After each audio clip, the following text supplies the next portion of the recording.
about, peoples? It's your boy Kenny, man. I'm back one time for you, man. Hold on, people. Give me a second here.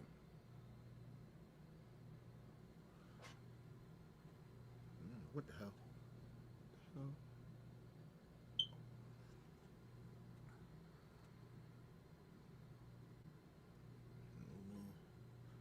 Camera is off. My camera is off.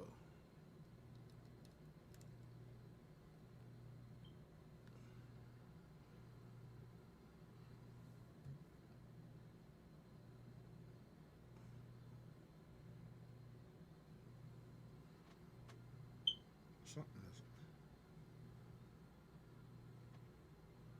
The hell?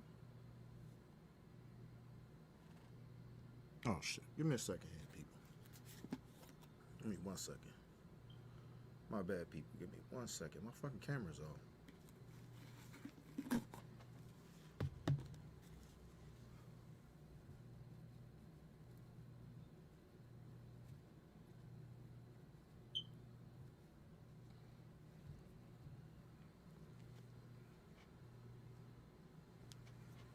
Hold on, people. I'm coming.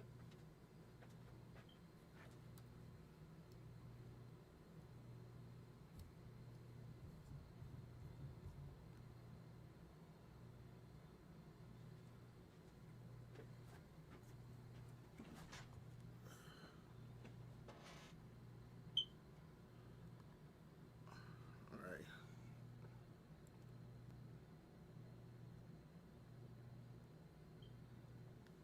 Still something wrong with my damn camera. See something, people. What's going on with my fucking camera?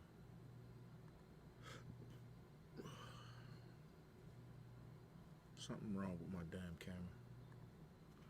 My camera is off like a motherfucker.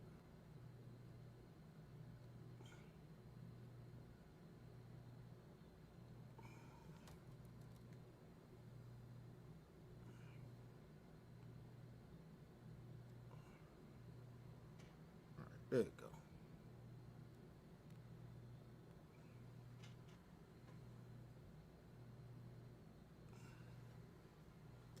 All right, there go my.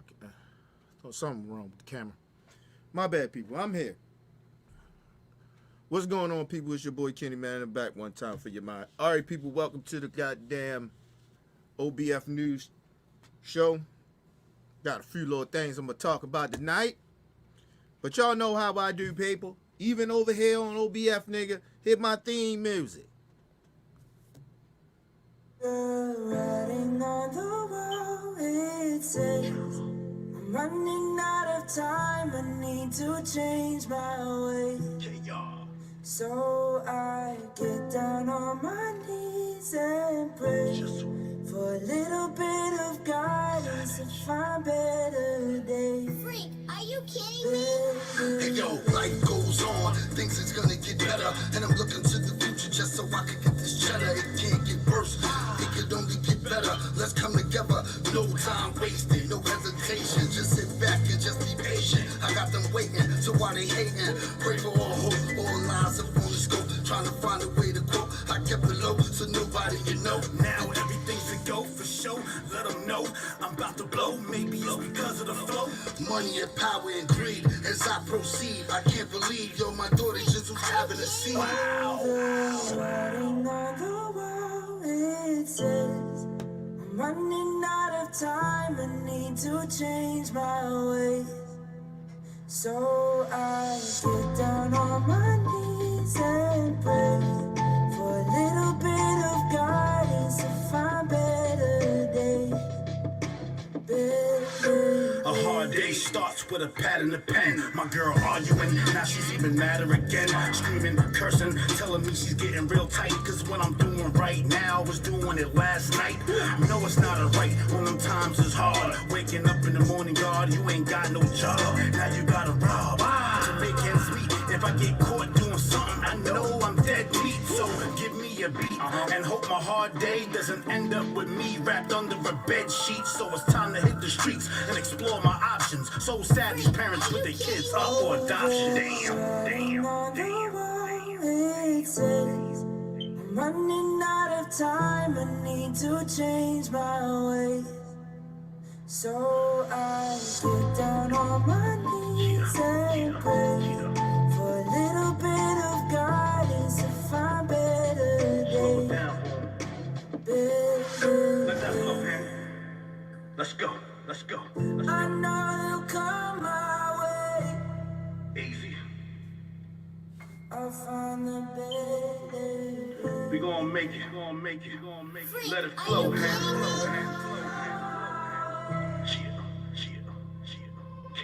I'll find the better days. Shout out to my man True from New York, man. New hot single he got out. Better Days. That joint right there is fire. So make sure I'm gonna put up some things to make sure you guys can go and support my brother from New York. Let's just get into this shit, man. It's late.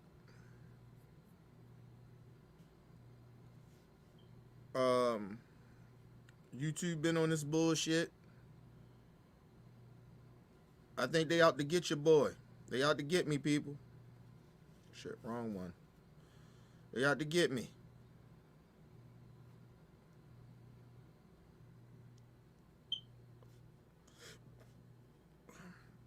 So, people, I thought I didn't heard it all. Listen, I'm just gonna be, look, I'm gonna be very honest about this. Listen, I know we in some fucked up times here, people. I get it. I understand. We not in a good space right now in America. I get it. I mean, white people, a lot of white people have lost their goddamn mind. I mean, it is what it is. Let me shout out some people up in here. What up, Booker? Love to my man Booker. What up to my brother Rick Jr. Salute to my brother Rick Jr. in the building. Tell somebody to know somebody, people. We here tonight. Listen, people. I don't listen. I know white people has lost their damn mind. I get it. Like, listen, some of you white folks lost your damn mind. A lot of people in America has lost their goddamn mind. People, when we gotta stoop down to this type of so-called news, when we gotta stoop down to this, we in trouble.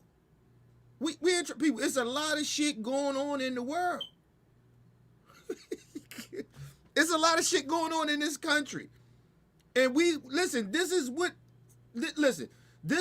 news has broke down to.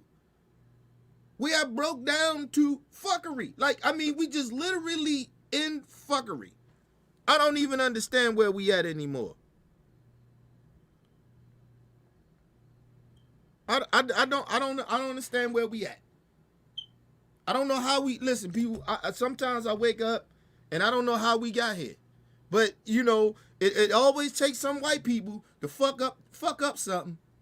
Like, seriously, like this, dead ass seriously. Listen, black people, we do our little fuck up shit, but people, come on now. What I'm getting ready to allow y'all to hear is the most stupidest shit I have ever heard in my entire life. In my entire 40 years of living on this earth, living in America. This is the most stupidest shit I have ever heard in my life. I have never seen no shit like this. Listen, people. Listen. All I'm saying is this. I understand some of you white supremacists out here, you got to do what you got to do for culture wars and shit, but you stoop down too low. I mean, you went to the gutter with this. This is just ridiculous here. Okay? This is silly. It is stupid. And I don't know how the fuck we got here. Other than some of you stupid ass white folks. Like, come on, man. Nobody, listen, who the fuck is arguing about this? But let's just move on. I'm going to let y'all hear. Here's Tucker Carlson getting mad about M&M's. The company M&M's. We're going to have fun with this. But listen. Getting upset at M&M's for trying to bring diversity. I didn't even understand. Listen, shame on M&Ms too. Like, shame on you stupid motherfuckers. Like, this is the best you can come up with inclusion. Listen, you already got orange, purple. You got all types of fucking colors of M&Ms, blue, yellow. Only thing you ain't got on there is black M&Ms. I ain't seen no black ones. I know they got. I ain't for sure if they got white M&Ms. I'm not for sure. But you got all these different types of goddamn M&Ms, and you somehow you want to make this about inclusion? M&Ms, you should be ashamed of yourself. M&Ms, you should be, the company M&Ms should be ashamed of themselves. Their PR, whoever the fucking, shame on you. All you did was just what? Switch their boots up, put some leggings on them or something? What the fuck is going on? It's M&Ms, it's candy. What are we doing here? But listen, as fucked up as M&Ms is, Tucker Carlson and Fox News has took this shit to a whole nother stratosphere, nigga. I don't even know. I'm trying to like to hear it go. This is some bullshit. We don't usually give story tips to NPR, but here's a story they might want to cover pretty soon and doubtless will. M&M's, the candy company, has just announced that it's redesigning its cartoon characters to be more gender inclusive. Bet you didn't think M&M's were pushing intolerance, but they were. They've been changed. You're seeing the changes right now on your screen. The green M&M, you will notice, is no longer wearing sexy boots. Now she's wearing sensible sneakers. Why the change? Look.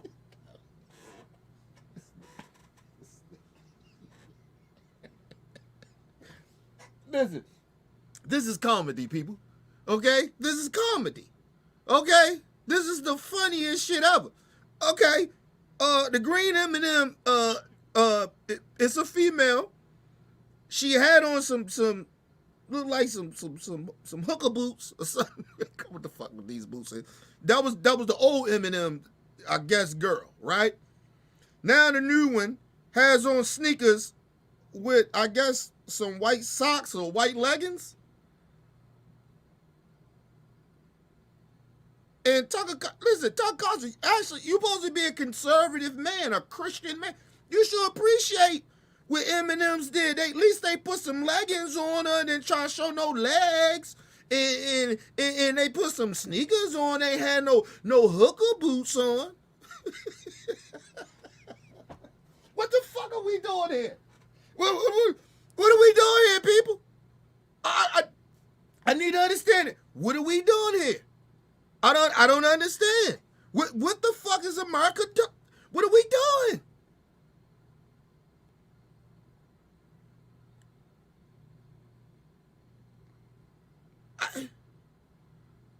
Listen, I guess Tucker Carlson, you mad because the new M&M girl, well, the same M&M girl, but she got leggings on with some sneakers on. She ain't showing no legs. You want her to go back to looking like a whore. I don't know what I don't know why he's so mad. Mind you, people, you see how I'm laughing about this shit? He's actually mad.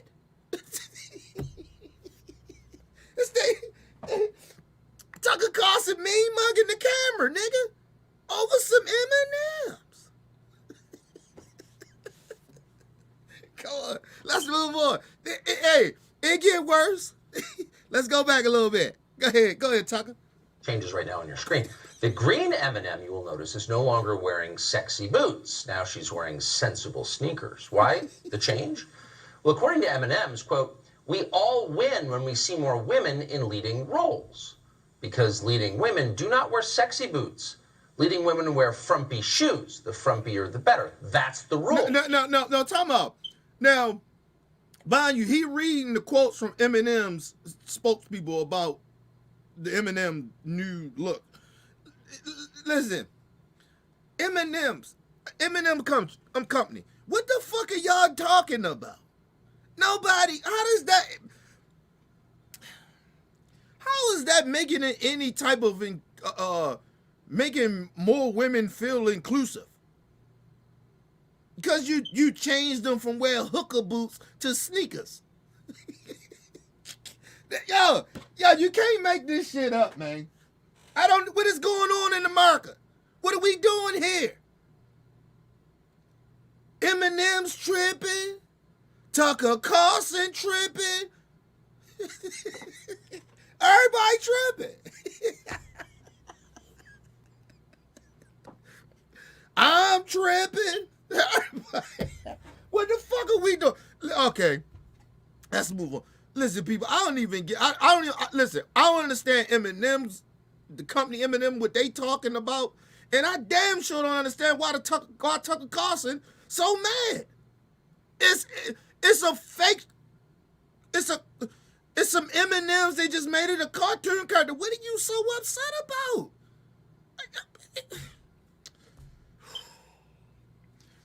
I can see if they had a clitoris or something in front of the goddamn M&Ms, the female M&Ms, and the dudes had some ding-a-lings or something, or they put a wig on the M&Ms and had a ding-a-ling hanging out or something. Like, I mean, what are he mad about? What are we talking about?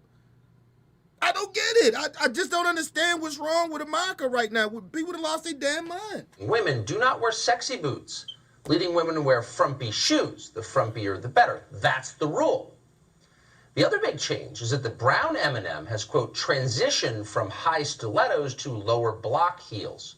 Also less sexy. That's progress. M&Ms will not be satisfied until every last cartoon character is deeply unappealing and totally androgynous. Until the moment you wouldn't want to have a drink. This nigga.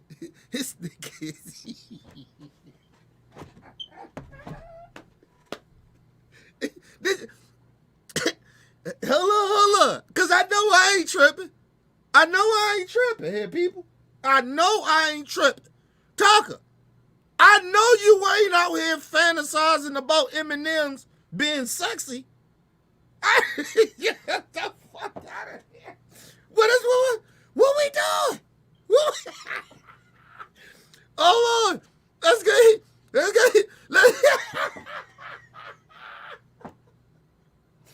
go back. This motherfucker. Come on, Tucker. Come on, bro. Come on, man. This nigga out here. Who the fuck is out here fantasizing about M&M's being sexy?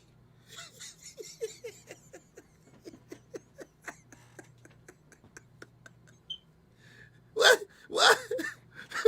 What?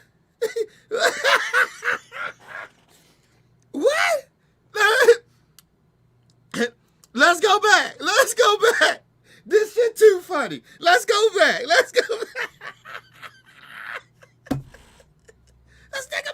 This nigga, Tucker, I just been fantasizing about M&M's. Let's go back. Come on, Tucker. What? Also less sexy.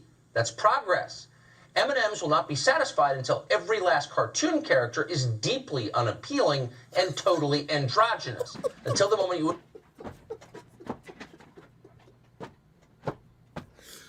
What?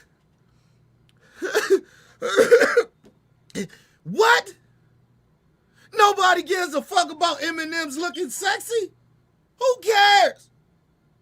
Nigga, listen. People, all I want to do is to eat the M&M's. I don't even eat chocolate and candy and shit like that. But here and there, when I get me a little craving, I'll just want me some M&M's. I'm not looking at the motherfucking M&M's. First of all, people, I'm not looking at the commercial to see how sexy a fucking make-believe character or how sexy they is to make me go get a bag of M&M's. But Tucker Carlson do. Old perverted piece of shit. Listen, man, ain't nobody thinking about no goddamn M&M's looking sexy. Who thinks about that? Nigga, I just want to eat M&M's. That's all I want to do. I'm not looking at M&Ms as sexy like they sexy. M&Ms is sexy. Nigga, come on, man. Listen, man. Listen, America. Come on, America. Listen, hey, man. We lost our goddamn mind. These motherfucking right-wing nut jobs, white supremacists, is out here mad because M&Ms ain't, they trying to take the sexy out of M&Ms. Let's go back a little bit. This nigga crazy. Come on, man. Progress. M&Ms will not be satisfied until every last cartoon character is deeply unappealing and totally androgynous. Until the moment you wouldn't want to have a drink with any one of them. That's the goal. When you're who the fuck? Who the fuck? Hold on. Nigga almost made me make my drink go down a different pipe. Nigga, hold on, nigga.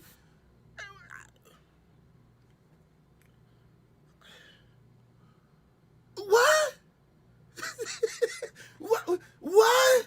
Listen, I know I ain't hit it.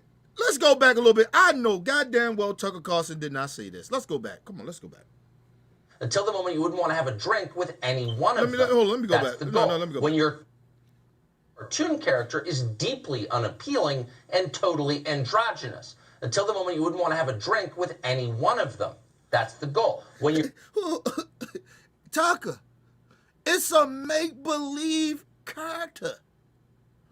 Who the fuck is thinking about when you watch the Eminem commercial? Was like, you know what? I'm gonna take that Eminem out. I want to have a drink with that Eminem.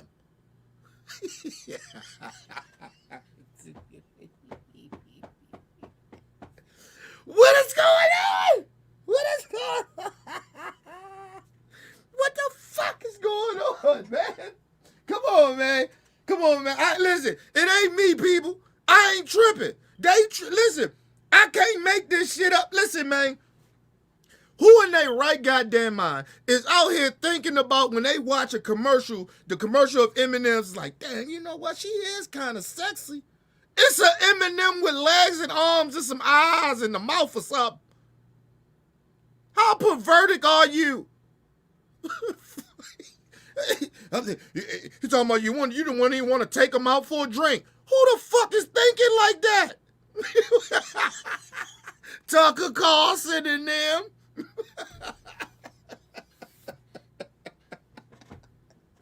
What the fuck? Woo, boy, we among stupid people. And listen, mind you, it's gonna be stupid ass conservative people saying the same shit. They unsexualizing the M&Ms. Wokeness. What the fuck? Get the fuck out today. These old perverted motherfuckers. Tucker Carlson, you are perverted.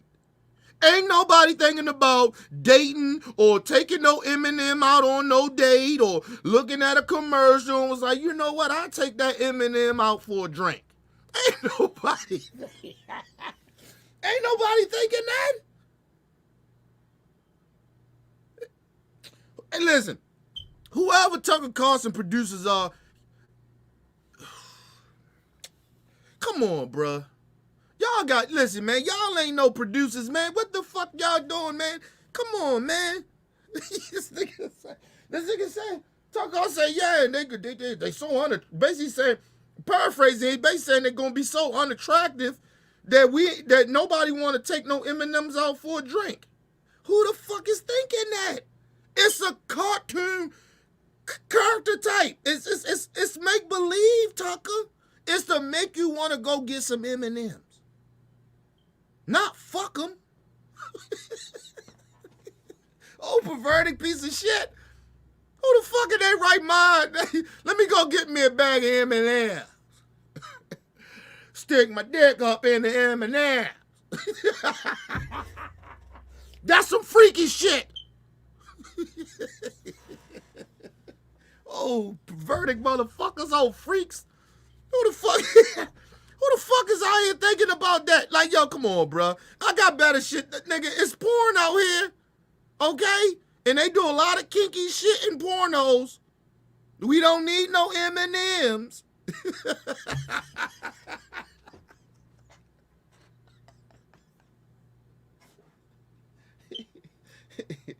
God damn, what the fuck going on?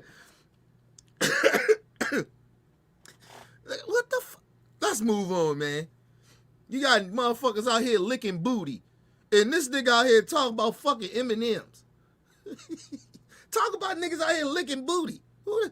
Just sticking your tongue in doo-doo. Like, that's the shit you should be talking about. It's just nasty.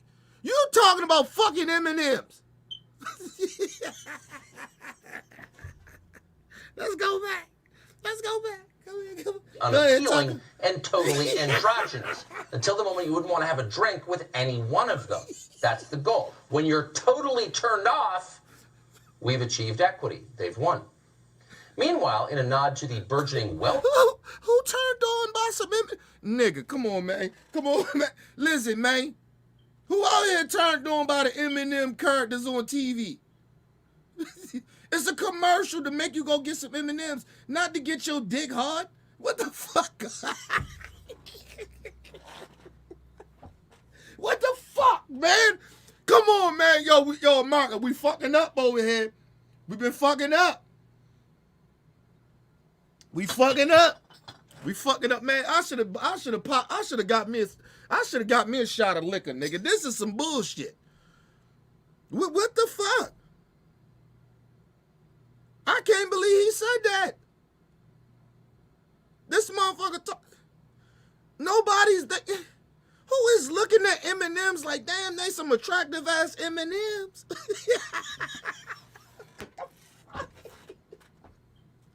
Nobody thinking that.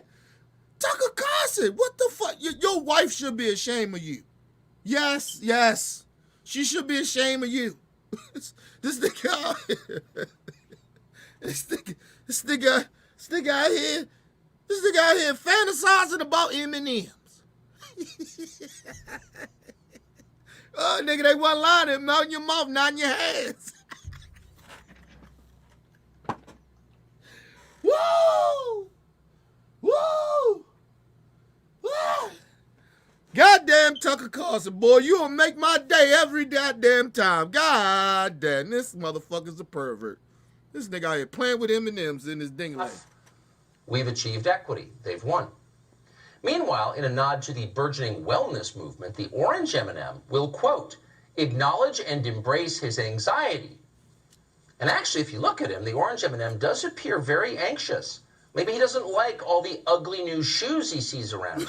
Maybe he liked the sexy boots. Maybe the orange M&M is a secret sexist himself. Listen, hold on. Talk about. Finally, tonight, we don't need... Talk about the shit. That's it, right? Goes to my next shit. Listen. Hey, Tucker Carlson, God, you should be ashamed of yourself, man.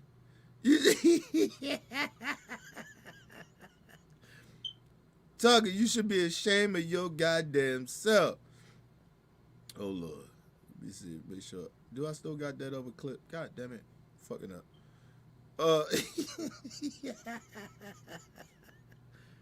Hold on. No. What's it? Hold on. No, it is this one. Hold on. Let me go. What the fuck I just do? Hold on. God damn it. This nigga, man. Come on, man. Tucker Carlson. Shame, bruh. You should be ashamed of yourself. Should be ashamed of yourself. First of all, you out here, you got people out here, they should be, you trying to get people out here to fantasize about fucking M&Ms at that. I mean, number one. And then number two, you out here making fun of them trying to make awareness of people having anxiety. People actually have that, Tucker. Doesn't mean they weak. It's just, people have anxiety. Like it's just, you're a bad person. You're horrible, bruh. You're a horrible person. You are very horrible. Like, you're a pervert, but you horrible. Who the fuck is thinking about that? Ask yourself that. Who the fuck is thinking about some god fucking M&Ms, nigga? How sexy M&Ms is. That's supposed to be woke because they trying to unsexy. And you would think as a conservative, so-called conservative religious person, you would think that they would be okay with, you know, not sexualizing these characters on TV for the kids. Like but he mad at it. Because you know what, Tucker Carlson? Because you got all those women at Fox News, they can't wear long dresses. They got to wear dresses that showing off all their legs and thighs and shit. They got the dress sexy. That's a dress code over there at Fox News, nigga. The real talk. Look at every last one of those goddamn women. Their skirts never really come past their knees. Real talk. But Tucker Carlson out here mad at M&M's for not making, you know, not keeping the M&M's character sexy. Who does that? Who does that? You goddamn freak. What's her name? Dina Howard. Freak in the morning, freak in the evening. Just like Tucker. Yo, nasty bastard. Get on. Come on, man. Get your ass out of here. God damn, Tucker. What up, OG? OG said, he basically said, Tucker said, I smash that. I'ma smash that M&M. Who the fuck does that? Come on, bruh. These motherfucking conservatives that lost their damn mind. These always wokeness. Nigga, no, y'all freaks. Ain't nobody thinking about that. Don't Tucker Carlson come out with some old goofy ass shit like that, man. Oh, stupid, goofy bastard. Anyway, people, we're going to take a quick commercial break. We'll be right back, people. It's your boy, Nick Martin, OBF squad member. Man, we keep it all the way 100 or even $1,000,000%. I've been in the squad for a very long time, and let me tell you, this is the truth right here. If you want realness, content right here, go to Opinion Buff X, the realest channel ever. We talk about politics, sports, and the whole 9 yards. Get involved, stay in tune. This is OBF Squad right here. Opinion Buff X, the realest. OBF means the word to me. It has changed my life. Ever since I've been rocking with this show years ago. OBF means the word to me, and it is my family.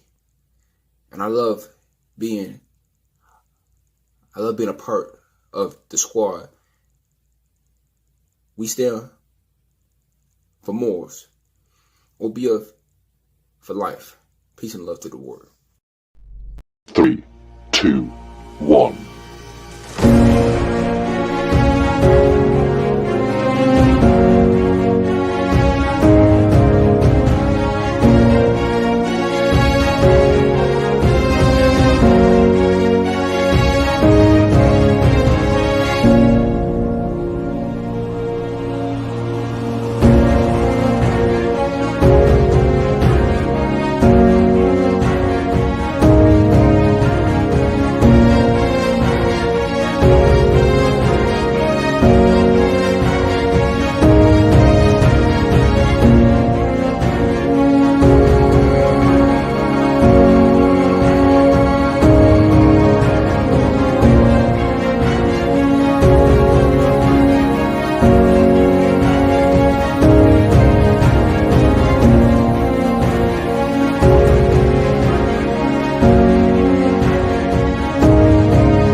Hey guys, it's Shay, member of OBF The Squad. I've been kicking it out here for over 6 years, which means I'm not new to this shit, I'm straight up true to it. I believe in the intent, the mission of this channel, which is to uplift, to inspire, and to educate. Here at OBF, we talk about everything.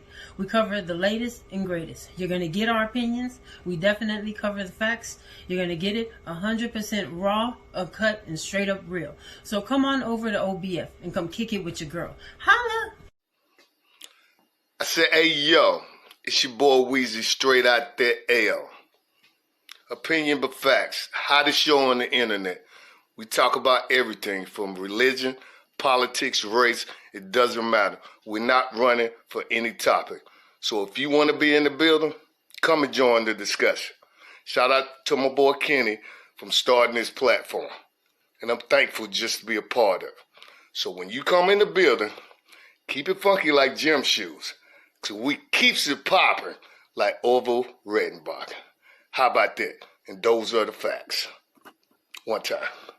This your man LT, member of OBF The Real. Subscribe to the channel where we talk about sports, politics, issues, race, whatever you like positive. Subscribe to my brother Kenny channel, Opinion But Facts, where we keep it real. OBF for life. All right, people, we back from commercial break. Listen, man. Listen. Motherfuckers going crazy in the chat, man. Listen, appreciate everybody in the building rocking with me tonight. Listen, man. Listen, man. I don't know what's going on with Tucker Carlson, man. Tucker Carlson lost his goddamn mind. I don't know what's going on. These white supremacists has lost their damn mind. But anyway, let's get to the next story. Talk about a white supremacist. A 17-year-old South Carolina, I guess a local singer, because I ain't never heard of her, goes on a racist rant. And she just, being her white supremacist self because she been raised this way. She wasn't born this way. She was raised this way. Okay? So, listen. You gonna hear about the parents gonna apologize for the little bitch, but I don't give a fuck. Fuck the little bitch. Okay? But this is what happened, and I keep saying this. Listen, people, I get fucked up. I don't go on racist rants. I don't go and start talking about, disrespecting the Jewish community. I don't go on no rant, start disrespecting the LBGT community and shit like that. Like, that ain't my thing. Like who does that? That's built up anger that you have against other races of people. Or, people that's different from you. You get what I'm saying? But I ain't on no racist, bigoted type shit. But white people, some white people get drunk. For some odd reason, they want to start acting crazy. They want to bring out their inner racism. Now, listen, I told you, this is being raised. People are raising these type of people. Listen, this is a community of these little motherfuckers. That's all I'm saying. So I'm not shocked about a lot of this shit. I just want the parents to understand you did something wrong. Sometimes maybe some of these parents gotta just take a good look at themselves. How you done raise these little fucked up children. Seriously, listen, this ain't just for white folks. I'm just not talking about white folks. I'm talking about all races of people.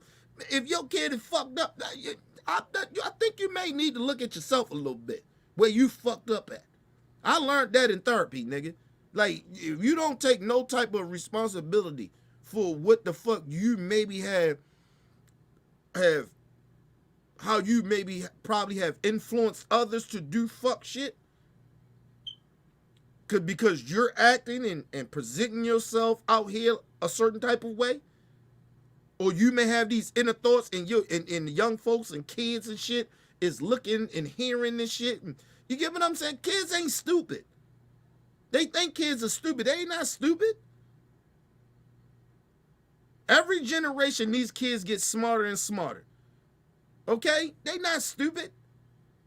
Their brains ain't fully developed, so they don't comprehend shit like they would once they get a little older.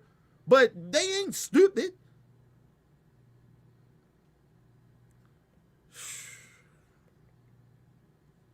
Shout out to Dr. Richie for this from Undisputed, because I got this clip from him. So shout out to him and the Young Turks for this clip. I love that brother. That brother is fucking shit. One of my modern day heroes. I fuck with me some Dr. Richie, nigga. He gets busy. But anyway, let's get into this. Over not too long ago, teenage singer who decided to go on a racist rant. Let me give you more of that video. Here it is. Mexicans and Middle Easterns out. All they do is want to kill people. What? What about what? Africans kill them! Literally, we should blow up the whole continent of Africa. How do you feel about Germans? Y'all are Nazis, but since y'all hate gay people and black people, I support. Hail. Hail Hitler! Honestly, Hitler was a pretty quality man. You this is what happened when you don't educate your children. Okay? The first thing she said was all just stereotype shit, stupid shit that she didn't probably heard from her parents or people around her. Even them dumbass friends sitting there egging her on. They just as worse as her. I want people to notice that as well. Okay? I need y'all to know that too. Yeah, this little girl is a horrible little bitch, but her friends is just as horrible as she is. Okay? The first thing she says is that Mexicans are rapists and killers or some shit like that. Who told you that?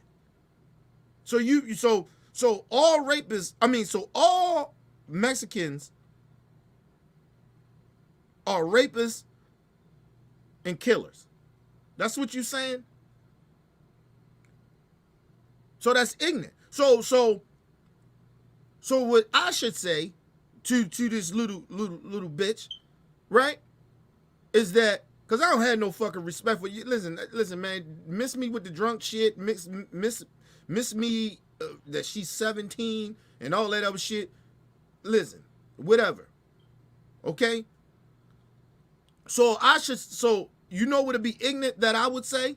All white people are racist. That's white girls that's 17 years old. All you white women, white young ladies are racist. Ain't that ignorant? Because that means every last white 17-year-old little girl or young women are racist. That's ignorant. That's ignorant to say, right? It's stupid. It's ignorant. It makes no sense. It's not true. So for her to come out and say, oh, all Mexicans are rapists and murderers. Then she turned around and then she says, the dude says to her, hey, what do you think about the blacks? Kill them all.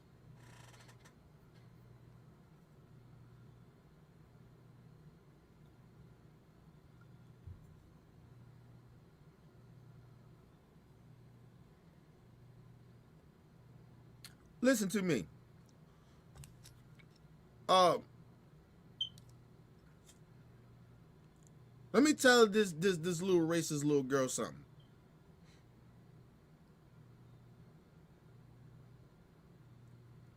It's real tough for you to say that in front of your little white racist buddies. But I guarantee you won't say that in front of a whole bunch of black people.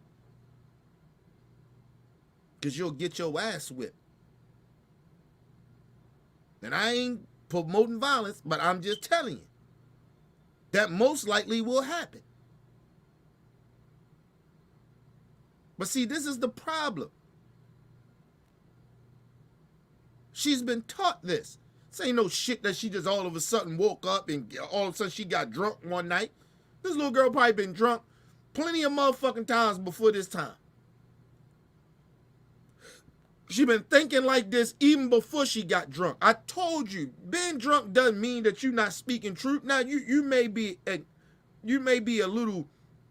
Some people when they get a little fucked up, anybody that's drunk and shit like that, believe it or not, you don't really like when people are drunk. I don't give a fuck who you are. You just don't like people when they drunk. God damn. Because they start being annoying.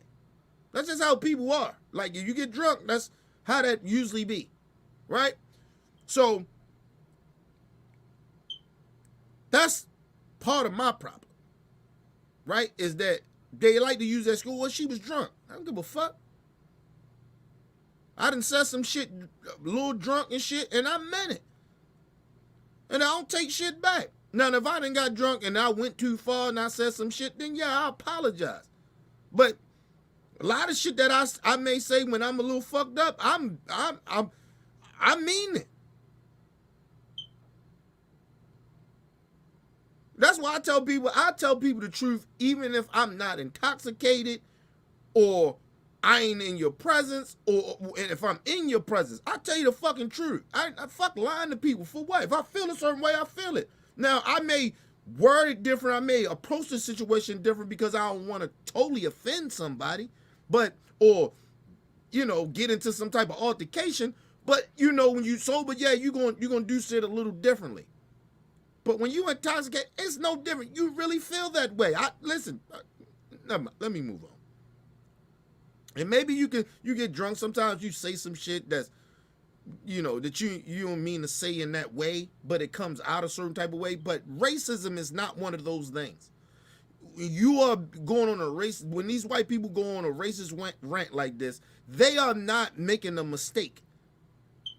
They are actually telling you how they feel. That's how if somebody is homophobic, if they telling you, man, fuck them effing, you know what I mean? Them effing mother, them, you get what I'm saying? Using the F word. Like, they mean that. That's how they feel. That's why I don't be sitting there bullshitting y'all, nigga. I got some shit I don't like about the gay community, nigga, and I'll be real about it. I ain't gotta wait to get drunk and say it. I got some issues with it. With the gay community, the alphabet community. Nigga, I ain't hiding, I ain't lying about it. Don't mean I hate them or nothing, but I got some problems.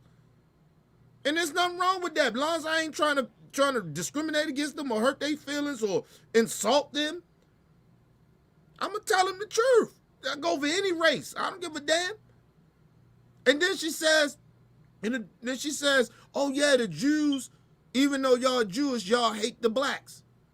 Hail Hitler. Little stupid girl. You need to really focus on social studies. I told you I ain't teaching these kids the full history of just history, period. They're teaching them half-truths. Bitch, if you understand anything about the Jews, they are Europeans just like you are. And you probably got some motherfucking, first of all, the Jews is not a race. I need people to understand that, white people, because y'all, you know, some of y'all are so slow, and some black people, whatever, and you Jewish people want to hide behind that religion and shit. You are not, being Jewish is not a race. It's not a race. It's a religion. It's a belief. It's not a race. Okay? It ain't no different than religion. You being a Christian, motherfucker. Any Jewish people talking about, oh, they Jewish, they are Europeans. That is just a fact. Look it up if you think I'm lying about it. But how ignorant are you? How ignorant is this little girl? Let's move on. Let's go back a little bit.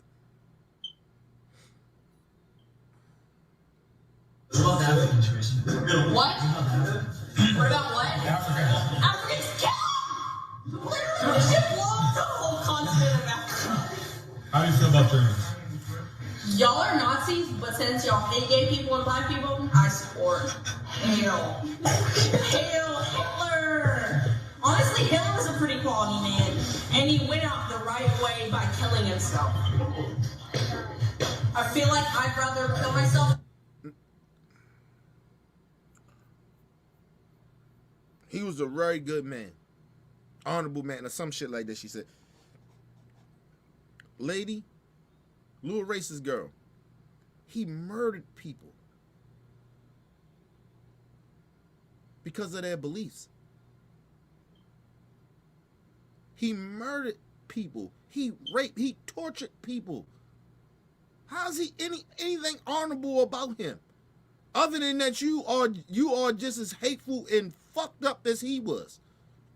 Actually, you ain't even got the balls to do what he did. And I'm not trying to glorify Hitler, nigga. I'm just saying. Think about what she's saying here. This is a 17-year-old child. White child. She's supposed to be some type of role model for children out here because she's a singer as well. She was supposed to be a local singer because I never heard of the little girl. And this is okay? She praising Hitler? But like I said, it's no different than most likely her parents and other white people that's around her in her community that celebrate Confederates. That was okay of keep black people enslaved. That's what the war was about. They switched on their whole country so they can keep black people as slaves. But they glorify that. So am I shocked that they out here hail Hitler and they love Hitler? No. So it shouldn't shock anybody that this little girl is out here praising Hitler. She probably okay with the Confederates. She's telling you that. This shit is sad.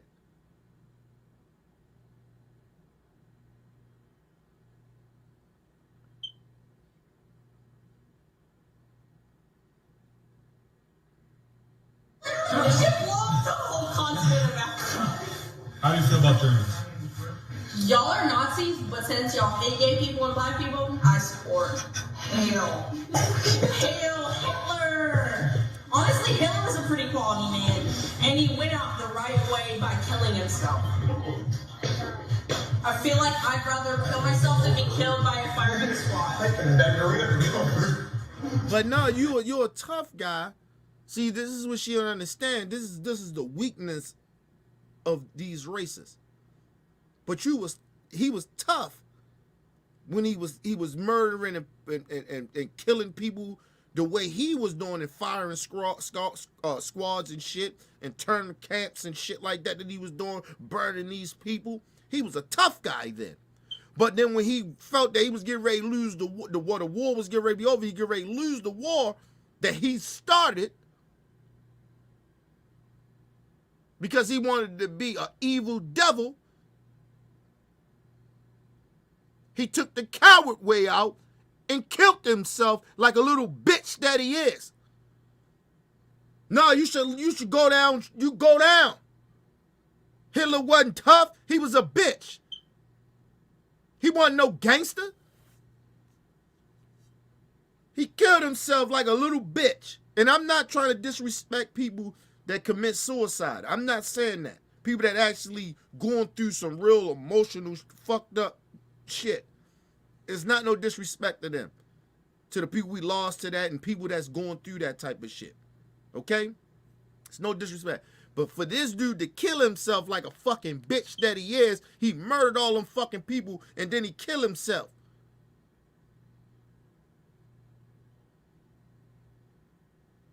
Oh, fucking coward. There ain't nothing honorable about Hitler at all. Nothing. Hitler probably wasn't even good when he was born. But I'm just giving my opinion. But only time Hitler probably was good was when he was born, when he was a baby. The only time that motherfucker probably was even good.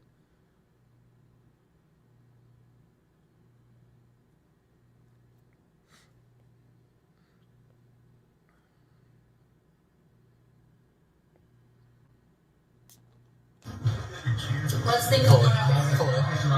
Favorite N-word?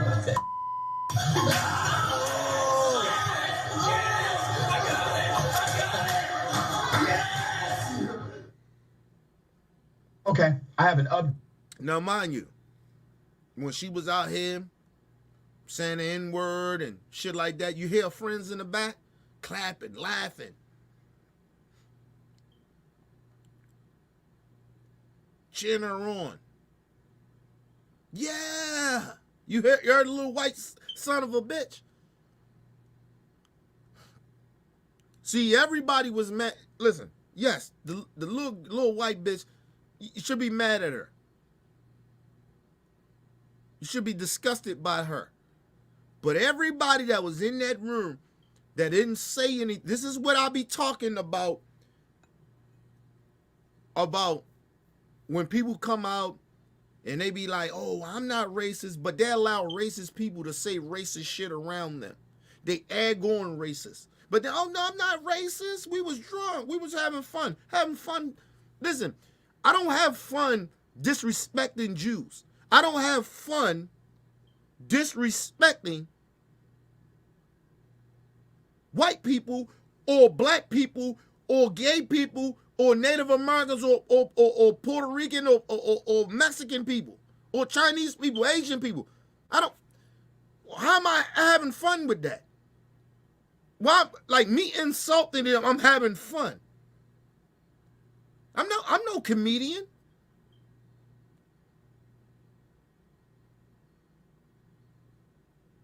But it's all funs and games. Oh, they kids. Yeah, okay. Like I keep saying, keep that same energy. You won't go in front of black, all the people that she was disrespecting, and disrespect those people to their face, because it's enough of them. How many people was in that room? You mix everybody, white, black, all that, different nationalities of people. How many people that they have that's sitting there and insult you, and the other half that's against that bullshit? You put them in the room with those people and see what happened. And we ain't talking about no pussy motherfuckers. We talking about motherfuckers that get busy. You take them same soft-ass white little racist kids and you put them with some real motherfuckers that get busy. And see how tough they are. They ain't that goddamn tough. That's why they was amongst themselves, drinking, egging on racism. Because it was funny, but they know they couldn't do that. You can't do that around a bunch of minority people that get busy. And black folks. Some white folks there. You get your ass whipped. And they know that. That's why they continue to do what they do. And see, it's fucked up because they are so emboldened now that they're recording this shit like it's a game.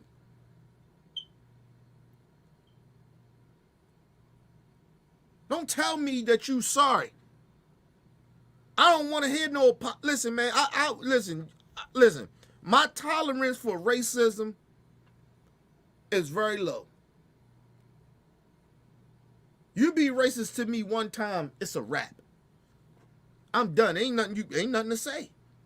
It ain't nothing to say. First of all, I'm too goddamn old to be sitting out here being a bigot and not liking other people because they different from me, and because they you know, they like men like men, women like women, and Mexicans and Chinese and all different other races of people. I don't got time to be sitting out here being mad at people for color they skin or who they fucking. I'm a grown ass man. I don't give a fuck. I just want everybody to live their life and be happy and treat people right and respect others. That's it. That's all I care about. I don't give a fuck about who you fucking, what your race is. I don't give a fuck.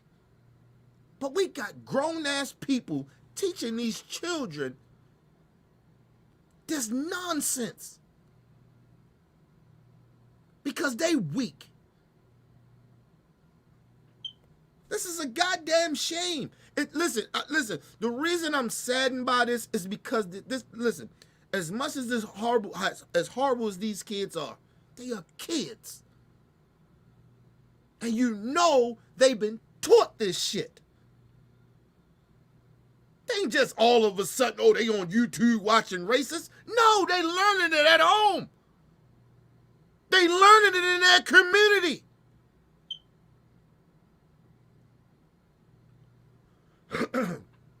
It's like motherfuckers sitting there, oh, just blame everything on rappers. Oh, you know, it's the rap music. No, motherfucker, they learning a lot of this shit in their neighborhood. Talking about black folks. It's in the fucking community.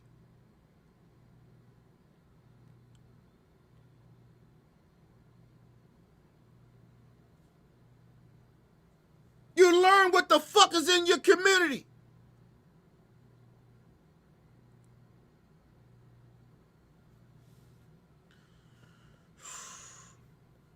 You know the reason that I knew about how crooked police was? from my community, from my mama, from my family, from friends of mine, friends' parents of mine. I learned that shit in the community. I learned about racism in my own fucking community because of the simple fact of how you get treated when you leave your community. Or what the people in your community are teaching you and telling you or how some of these white folks are. And they wasn't politically correct back then. See, back in the day, when they talking about white people, your parents, grandparents, uncles and them, no motherfucking white people racist as shit. They ain't say some. They ain't doing the political correct shit I'm doing. They make all them motherfuckers racist. They ain't shit.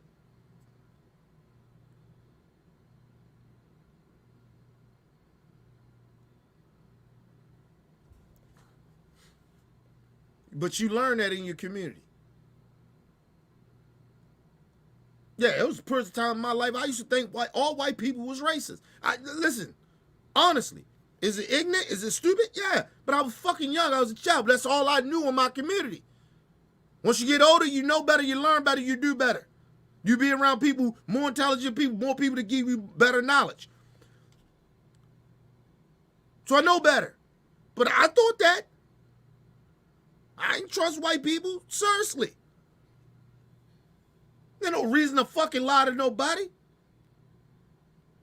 See, if you don't tell the truth, nobody learns anything. It's me sitting out, you're lying and shit, just lying and covering up. Then nobody learning. You out here giving people half truths and shit. Oh, nah, I ain't know it was like that. Yeah, I was. I ain't not. Listen, it was a period of time I ain't like white people. Real talk. Though all white people was racist. Mainly just because some of my experiences and some of what my community was telling me and what I was seeing. That was happening to people in my community and my family. From white people.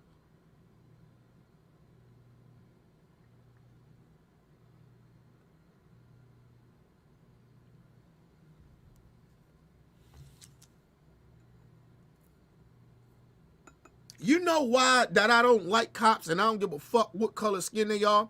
Because how I was raised. You didn't like cops, period. Give a fuck about they was black or whatever. First of all, where I come from, the black cops is just as worse as the fucking white cops. The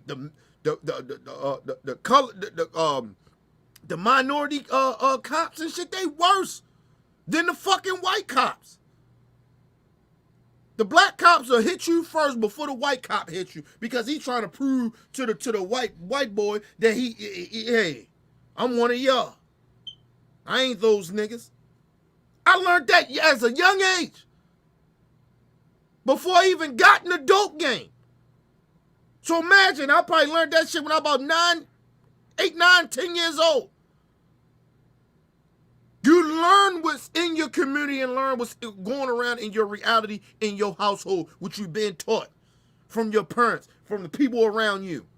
So when I see these white kids out here being racist and they laughing, they giggling, and these motherfuckers, I'm not racist. You egged that little girl on. You was okay with it. They was okay with it. They egged her on. They cheered for her. They laughed. They acknowledged, you know what, you're right. Yeah. When you say, yeah, that mean you think that's right what she said.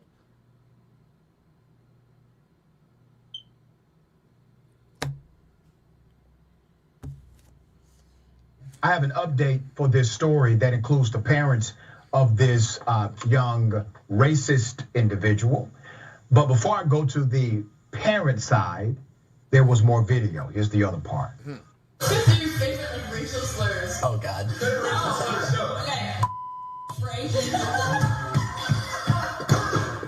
Keep going. Next. Literally, I'll give you more art. What happened? It's a slur. Monkey. All black people look like monkeys. You can't convince me different. Okay, they literally look like they should grow ears and have a tail. And serve in the woods in the jungle. No, but not the ones that are like, woo. Yes, they do. See, Curious George? Yeah, like, it's our concept. Well, I guess half black people are halfway to being monkeys anyways. So Mind you, what this little girl is saying, old stereotypes, tropes. Mind you, see, you gotta understand something. The shit that she was saying, older generations was saying. So she had to learn this, that type of calling black people all types of monkeys, and all that. That's old tropes. Old tropes of how they used to say certain shit about stereotypes. I'm sorry, stereotypes about black folks. That's old sayings. You have to learn that. Listen, you just don't wake up and go on YouTube and find this shit like that. These kids ain't just getting up and say, you know what, let me go look up some racist shit. They not doing that. A lot of this shit they already learning, so when they finally go to YouTube or Facebooks or whatever they go to watch to see these racist motherfuckers, right? Because nobody's talking like that. Listen, nobody's talking like that.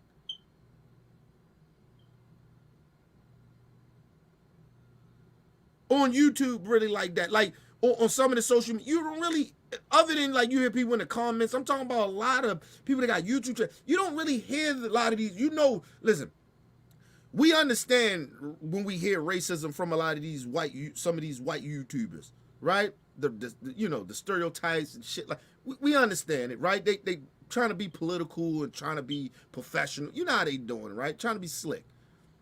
What she was saying was some shit that old racists say. This is not what the new racists is talking. They using stereotypes and they using certain types of language. She's learning this from home, people. She's learning this from her community.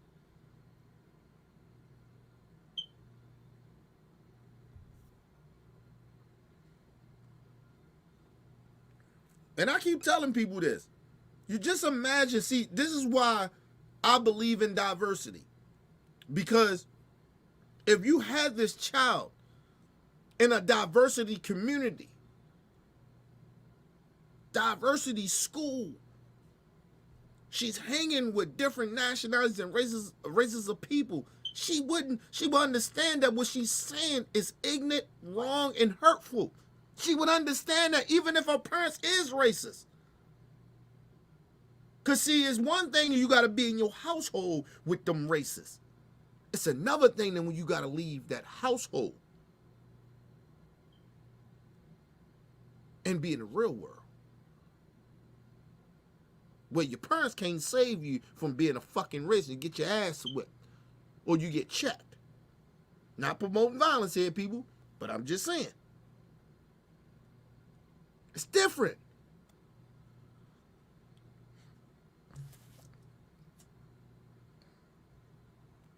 That's why I always keep telling people, a lot of times, man, people be sitting on these YouTubes, they be behind these keyboards, they be in the chats, and they be talking all that gangster shit. Listen, man, I don't talk about nothing I wouldn't do. If I ain't about that, I ain't gonna do it. I ain't gonna say I'm gonna do some shit like that. I ain't gonna talk crazy like I'm gonna do something if I know I ain't about that. But it's easy for people to do it now. It's okay. Everything's entertainment. It's not entertainment for me. See, I come from a different generation. I take what people say, that's your word. Especially if you're on some shit talking about harming me or disrespecting me, I take that shit as a threat.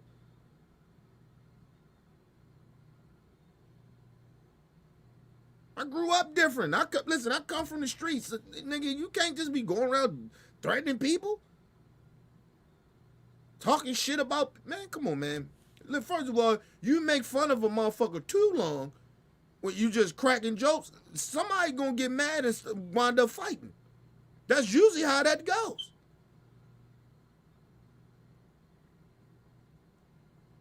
Anyway, let's move on. It's just sad. It's now I just feel bad because I know these parents taught this little girl some of this shit. She may not learn all this shit from them, but she learned a lot of this shit, the basics of how she feel and talking. Nobody just get drunk and all of a sudden just turn into a racist. Get the fuck out of here. Nobody just get drunk and just start saying racist and hateful shit, hurtful shit. Nobody just start doing that. Now, listen, people can get violent, they can get happy, they can get sad, they can get a little too touchy-feely, get a little too talkative or something like that. But you just don't get racist. You just don't get racist like that. Sorry.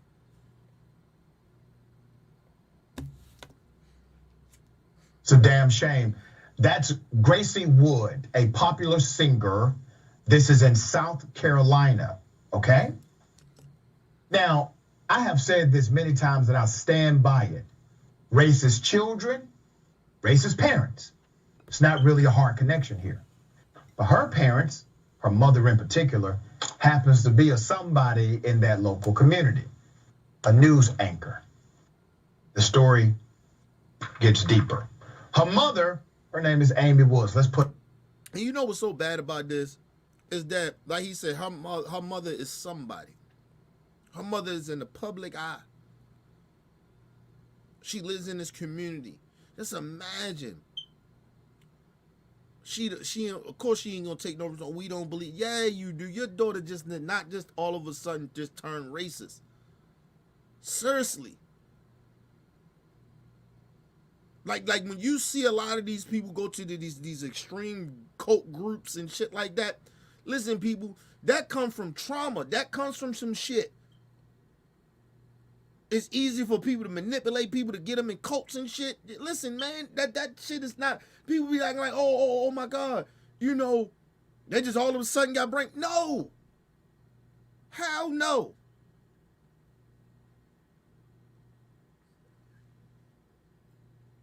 The one thing I keep telling people, the one thing, you know how you trigger people? Listen, you know how you can trigger people? If people in vulnerable states of mind, if they vulnerable in their brain, like emotionally and shit like that, shit they're going through. When people are vulnerable like that, you can change a person just like that. That's how. Listen, think about how people go to jail. And people come home, they vulnerable. They most likely go to jail. You vulnerable. I don't give a fuck. You be toughest nigga in the world. I don't give a fuck. You vulnerable. And all of a sudden, you done seen the light. You seen Jesus.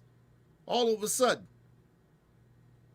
And I'm not trying to diss religion and shit like that, but I'm just saying, people get into these religions and cults and shit like that, and these white supremacist groups and you know. Even the pro-black shit, niggas go way too far with that shit sometimes, right? It's because people vulnerable.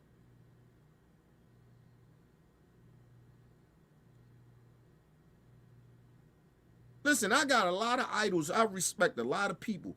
No one man rule me. For number one, I'm a leader by my motherfucking self. Okay? Listen, I've been through enough shit in my life. I don't need nobody to be sitting there telling me I need to be a part of any motherfucking organization. It's like when even with the OBF family and shit like that. Like, nigga, I want people to feel love and feel appreciated and feel like you can come and speak your mind and talk about your problems because everybody going through shit in their life to be a part of a family. No cult shit.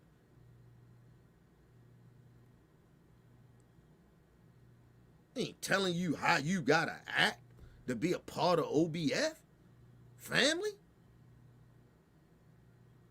Yeah, I mean, we got some certain standards of like how you can. I mean, you ain't just gonna let any and everybody just be a part of it. You know what I mean? But I'm just saying, like, we looking for positive shit. I want to help people. I want people to be positive. I don't want none of that negative shit. I don't want you ain't going. First of all, who in their right mind going and just have somebody a part of something that you doing or trying to do, and they totally bad people. Hell no. Nigga, this ain't no juvenile delinquent center or no prison. I'm starting over here, nigga. I'm trying to uplift and have people, you know, making the right moves on their own. Taking some of the shit that I say and some of the family members that we say, people can relate to it and do better. Don't mean you got to do what I'm saying you got to do. I'm just saying, do better. Like, it's easy to manipulate people. Like, seriously, I honestly, I truly believe that. I truly believe that it's easy to manipulate people when they're in vulnerable states, when they are vulnerable, when they are in pain and going through shit.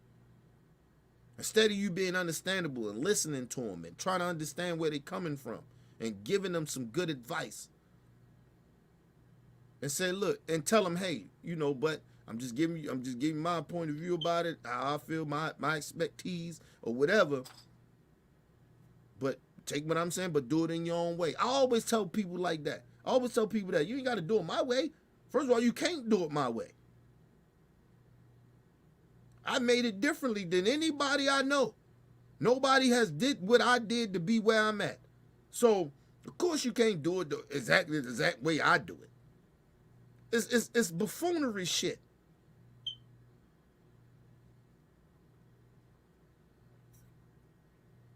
It was. Let's put up their family photo.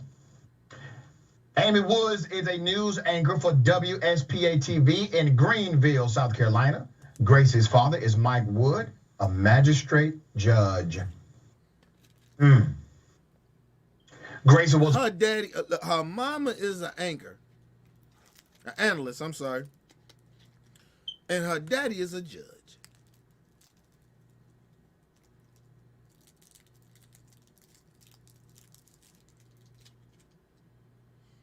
So, in the way you look at it, her parents got influence in that community.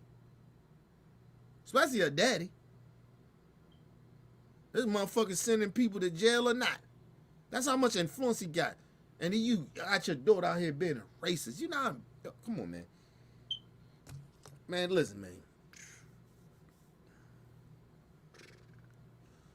Listen, I always tell people, and I'll be honest about it, this is why now I keep my circle tight. I don't fuck with everybody like that. Listen, man. I'm talking about family members, friends. I don't give a fuck.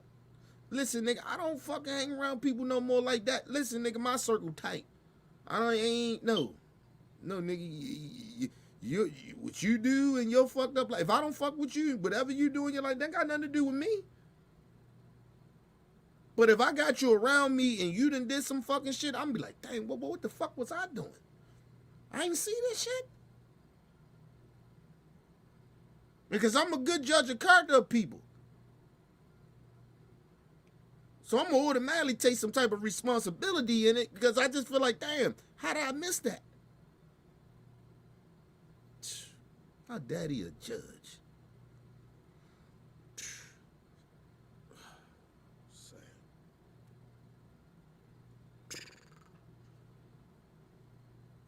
Grace was a popular Instagram influencer and singer-songwriter, but has now deleted her social media accounts, has not commented on the videos at this time. Her mother... And that right there is my problem. So she not sorry. And then mind you, I'm going to tell you something. There's two things about this. The reason that she deleted all her shit and she didn't come out and say anything or apologize or nothing like that, because she got caught. She's embarrassed because she got caught. Or she's okay with what she said. And then mind you, at the same time, the third thing I'm going to throw around too, why she probably ain't saying nothing too, because her parents are very influential. They somebody. They some judge, analyst on TV. Our daddy a judge. These are important people in the community. They probably like, are you crazy? You out here talking that shit? You fucking up my reputation. Now, I'm not saying these people are racist. I'm just saying. They could be like, hey, we told you to don't do this shit on camera. What is wrong with you? We taught you better. Trying to fuck my money up? Like, seriously. Sad. And then, like I said, then the fourth thing, she's a child. She's 17. Her brain ain't nowhere fully developed, people. Nowhere near it. She don't have a fucking clue what's going on. To a certain extent, this is why it's bad to see this. Actually, a part of this shit, even though she a little racist, it actually breaks my heart that she's this way. Because she's a child. See, because I ain't forget when I was a child. How confused and how life, I just looked at life one way. I didn't think about how shit that I do in my life that can affect others. You know what I mean? You don't think like, oh, the way I think. These children they don't get that. I mean, come on, man, 17. I ain't saying we gotta have any sympathy or empathy for. I'm just saying, just think about how fucked up this is. And this is what make me mad about the parents and the people in our community. What the fuck are y'all doing? That this little girl thought that this was okay to do.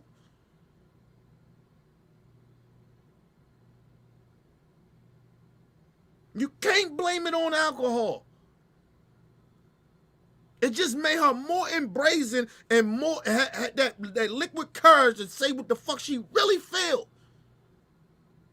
It's all alcohol really kind of do, people.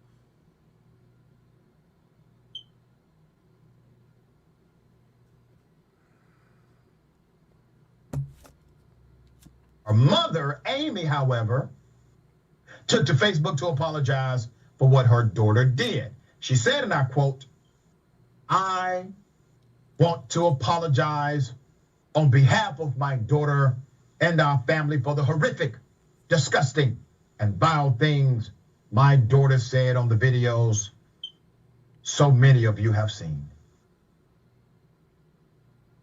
Doesn't count, Amy. Doesn't count. I was getting ready to say the same thing. It doesn't count. How about you go down to detail? And see, this is what I don't like about apologies from these type of people. Go down to the detail, like your daughter got detail about how she felt. Or anybody that be racist like that, you got detailed. You was detailed about how you felt and what you were saying to offend other races of people. Okay? You get down to the details of your apology, who you apologizing to. I apologize to the Latino, the Mexican community, the Jewish community, the black community. I am deeply sorry for that. Like, you break it down like she did. Don't come out with that weak ass apology. That goes for any of you racists. Stop apologizing. Talking about, I apologize to everybody. You didn't listen. You may have offended a lot of people, but it's certain races of people that you definitely tried to focus on. You didn't try to offend everybody. You tried to you tried to offend the certain races of the population of people. You apologize to them, not everybody, because everybody wasn't offended.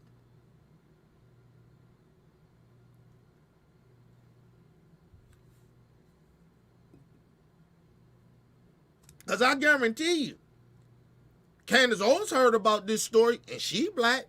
You ain't hear her talking about this.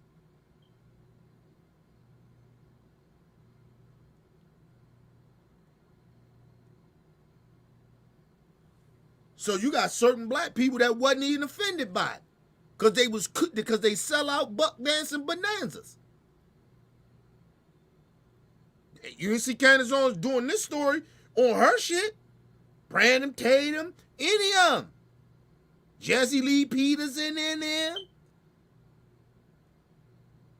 Sheriff David Clark. The old buck dancer.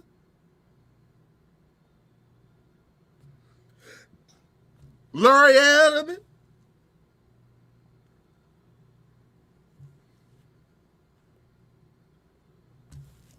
A lot of these sellouts. A lot of these fake ass black people that act like they give a fuck about black people, but they use black people just like white people use black people as photo ops to get themselves ahead. Everybody ain't offended. All black people wasn't offended. It's a lot of sellouts too. So apologize to the black community. Because everybody wasn't upset. It's some white supremacists that was egging this shit on online and everybody that agreed. So we're talking about everybody. Told you, man. Their apologies is racist. To me, my opinion. Go ahead, Dr. Richie. We know the words spoken have caused terrible pain. It goes on. We know the words spoken have caused terrible pain. And we are heartbroken over this, since we have never tolerated racism or hate in any fashion. First of all, time out. First of all, lady, the racist of this little girl mother, listen, the mother of this little racist girl, listen, I ain't in no pain. This shit is normal to me. To hear your little racist ass child out here being racist is normal. I expect this from some of you white folks. And your children. I ain't hurt. I ain't hurt at all. Because like I said, I ain't like other black folks.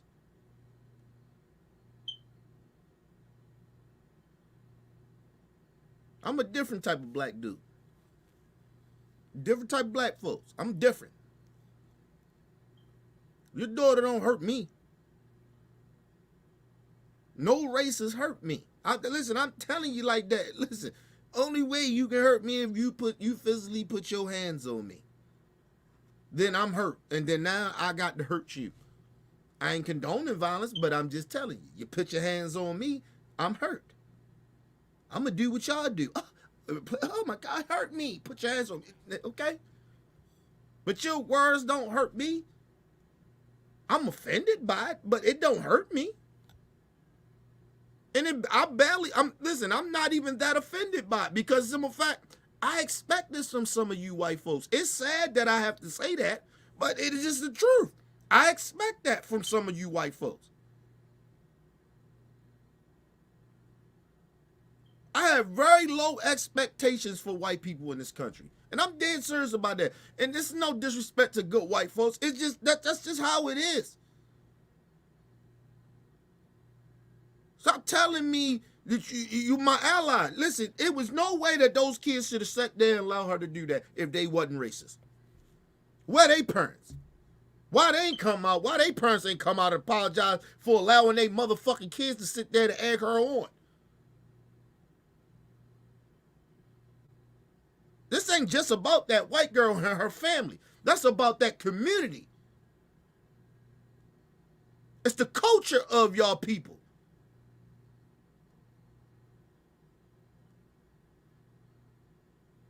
This type of shit is okay in the culture of y'all community. So I'm not offended. I mean, I'm not hurt. I'm offended, but I ain't hurt. I ain't losing no goddamn sleep over no racist.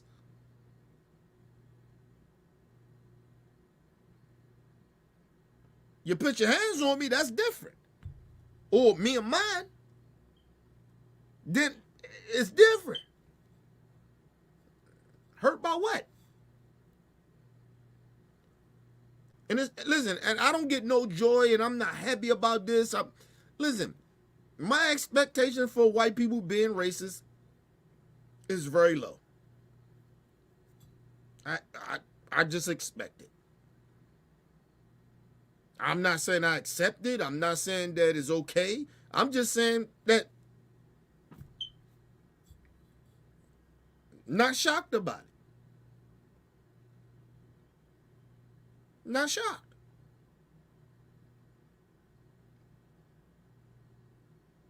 That's y'all history. It's a big part of who y'all culture.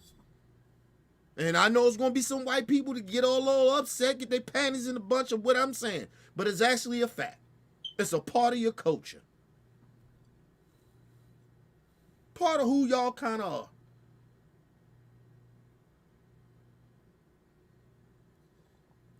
Just like I said. That's like when I say about black people and the gang banging and killing one another and all that fuck shit. Listen, ain't no nigga was born no gang banging, no street dude. You raised that way. Communities raise niggas that way. Niggas that sit out here and get mad at me all they want. It's a fact. Nobody raised to be no goddamn gangsters in the fucking community. We keep acting like this shit is okay. It's not. Yeah, yes. Is it part of a lot of the shit that goes on is normal? Yeah, because we normalize the shit. But that mean that it's fucking okay. And that goes for any other race, any white person, whoever, even with the white people with racism. I don't give a fuck. Yeah, it's a part of y'all community. It's a part of y'all culture. Or y'all racism. But doesn't make it okay. So if I can say that to my own fucking people, you're goddamn right I can say it to white people. The fuck out of here. Let's move the fuck on. In fashion. We stand completely opposed to any behavior that diminishes anyone. I've been a people person my whole life. And I've raised my children to love everyone. So basically, what you getting, I've been a people person all my life. So basically saying, I don't see racism. I never judge people being because of the color of their skin. It's a lie. And I'm gonna tell you why it's a lie. See, because I need some of you white folks to stop lying to yourselves. See, you ain't lying to me or lying to a lot of black people. You lying to yourself. Listen, this is how I know that you lying. We all judge people off of the color of their skin. I do it. Everybody do it. The difference is between of how certain black people like me, we do it. It's because of experience. But it's not because, and then even off of that experience, we don't treat all white people like that. And just like I was saying about the level of expectations that I have for white people and their racism is very low. Doesn't mean that I'm just going to assume that all white people are going to be racist to me. I'm just saying, if it happens, I'm not shocked about it. That's all I'm saying.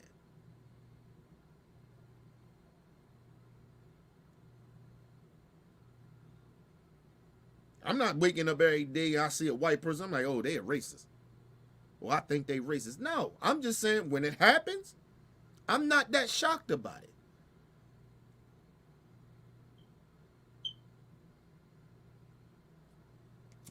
But that ain't gonna give me no reason to go out and call all white people racist.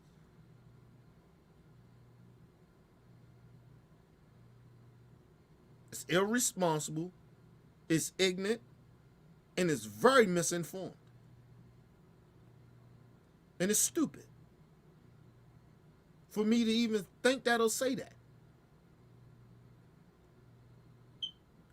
But like I said, they keep acting like they know that they like what you're seeing with a lot of white folks now is they feel like they victims. You know, victim, man. Like, get the fuck out of here. You keep telling black people stop being victims, but you turn around doing the same exact shit that you're accusing us of doing. You know, victim. You far from a fucking victim in this country. And a lot, even when white people are poor in this country. Listen, people, they're poor because they choose to be poor. A lot of the times. Not all, but a lot of the times.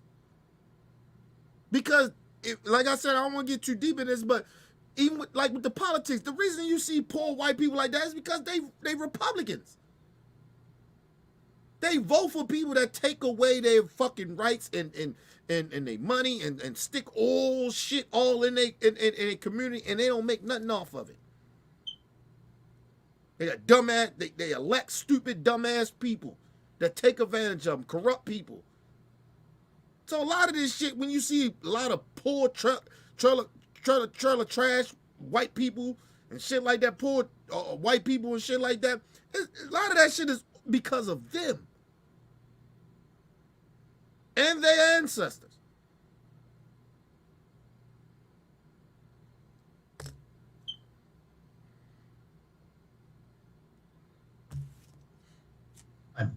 There are no excuses for anything on that tape.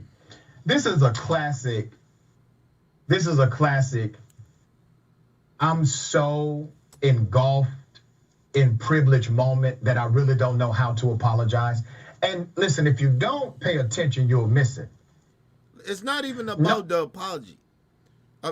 Listen, it's about, I don't need a long paragraph from you. Listen, if I did something to somebody, right, and I was out of pocket, and I have no excuse for why I said some real horrible shit to somebody, it ain't so much I can say. The only thing I can say is, look, I apologize and I'm deeply sorry and I ain't mean to hurt you that way. I'm so sorry. My only thing you'll hear me keep saying is I'm so sorry. I don't need to hear all that I ain't been raised that way and nothing like that. You made a mistake. If you made a mistake, you made a mistake. Or especially if you especially if I'm not apologizing for nobody else bullshit. Seriously. I'm not going on no dialogue or apologizing for my kid to do some fuck shit.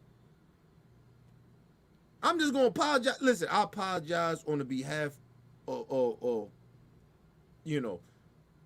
the parent of this person. This ain't no shit I'm teaching my motherfucking kid. I don't know where the fuck you got this from, but you know what? Maybe I got to look a little bit at what I maybe be doing, and I apologize. I truly apologize. I'm truly sorry. That's all I'm saying. I'm not going into no details. For what? What is the detail? First of all, if you're not that type of person, you don't really truly think that you taught your kid this shit. It's nothing that you can really say. Now it's your problem to figure out why the fuck your kid doing and saying this type of shit and acting this way. Now you're starting to think about, you start taking a look at yourself. Like, what the fuck, what am I doing? Am I not spending enough time? Who is her friends? I'm not paying attention to her friends or whatever, the company she keep. What's going on? I know I ain't this way. What the fuck going on? See, people keep liking to put the focus on everybody else instead of themselves.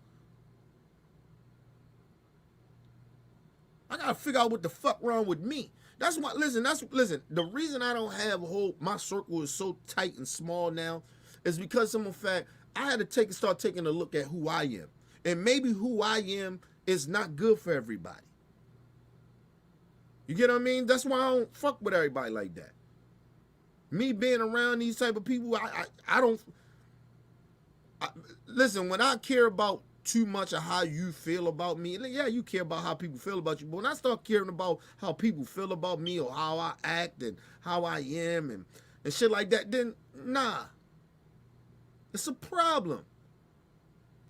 Especially when deep down I know I ain't that bad, I ain't this horrible person like that, but sometimes people can't take your personality. But it's different from racist people. Listen, as a parent, you gotta know when some of these white parents, you gotta know that this is kind of your fault. That your kid turned out to be a fucking racist.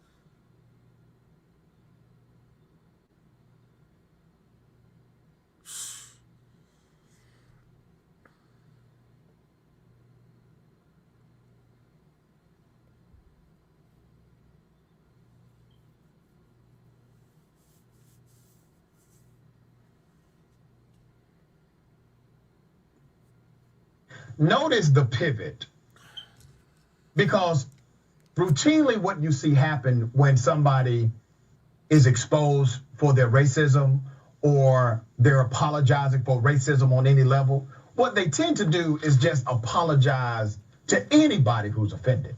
Oh, I'm just apologize to everybody. No, be specific about your apology.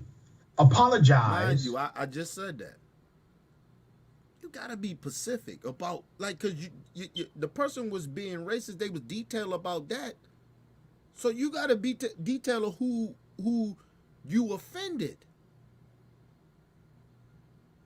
Not everybody, cause everybody wasn't offended.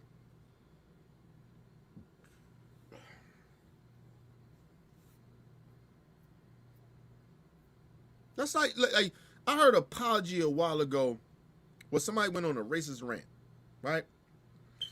And they started saying they offended black people. They didn't offend no other races of people. They only offended black folks, right? Excuse me. And this person started apologizing to all races of people. What?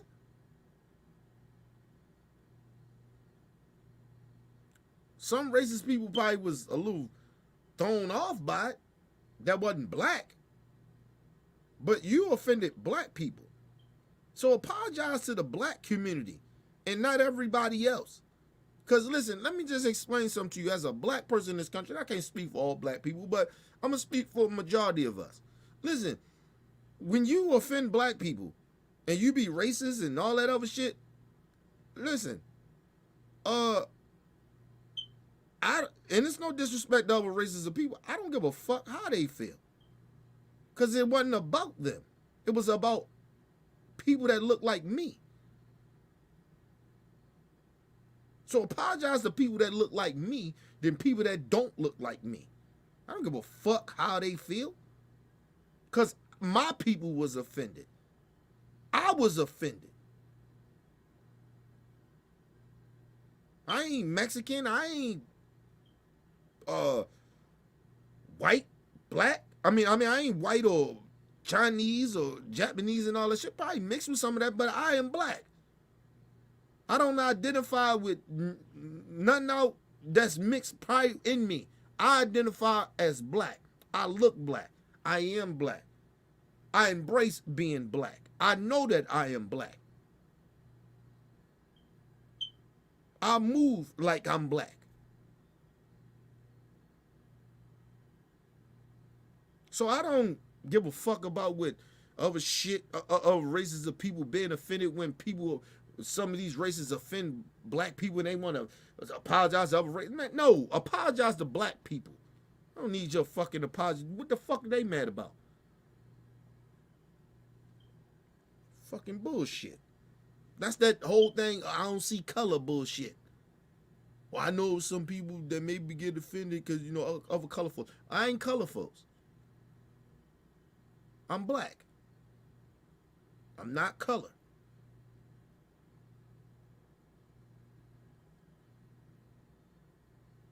Because if that's the case, then you white people are part of color too. Y'all color too. Y'all white, y'all color, right? Y'all part of the color folks too, huh? So shit, your color, you know, people of color. Well, what the fuck you call white people? That's a color? You seen the crayon box, motherfucker? They in the crayon box. White is in the crayon box, nigga. Oh, no, the color folks. Bitch, if the rest of us that's different races of people color folks, then goddamn it, white people are too. You goddamn Europeans are too. The fuck are you talking about? I actually get real offended now that people talking color folks.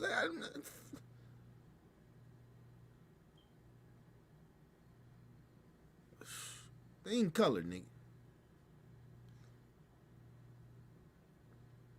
And if you're gonna call me, you're gonna say color folks, you put white people in that too, because they colored too. Them bitches is white. And they stay tanning and shit. Them bitches turn orange and red and all that shit. They get in the sun long enough.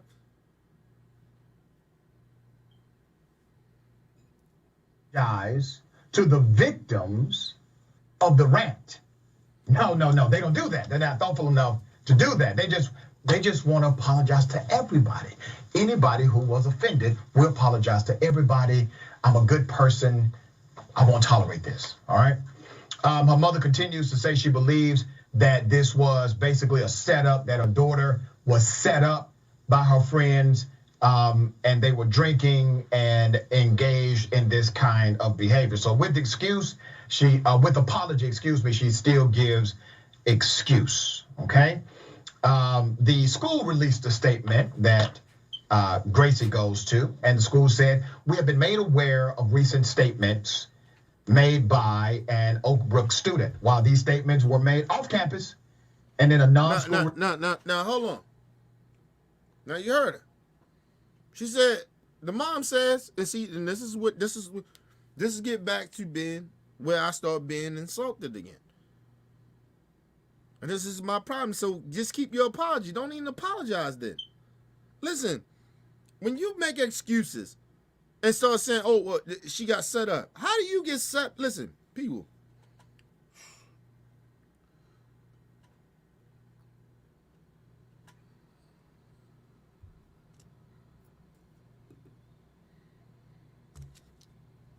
See, this is the problem with some of these white folks. They're not in tune with other people of color or black folks. This is what happened. This is what happens when you're not so-called diverse. You're not in a diverse community. You don't hang around different races of people and nationality of people. This is what happens. Listen.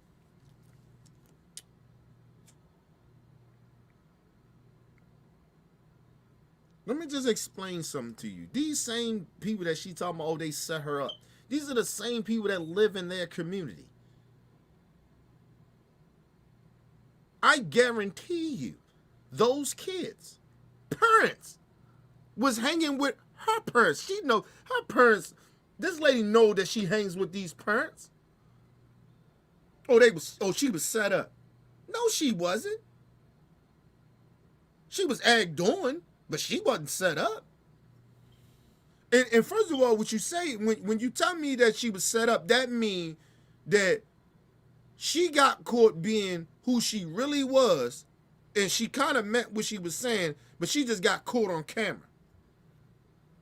Because this is probably something normal that your fucking kid probably says. That's how I interpret that.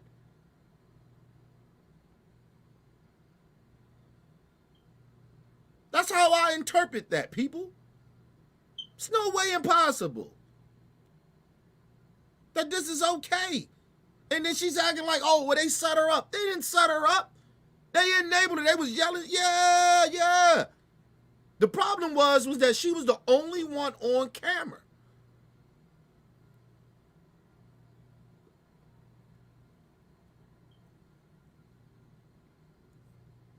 And I'm not giving those other kids pass. That's my problem too. See, what the mom should have said, you know what? As ashamed as I am of what my daughter has done, and I'm deeply ashamed, and I'm ashamed of her. Especially if you keep saying, oh, we not like that, we didn't raise her this way, whatever, right? Let's go with the narrative.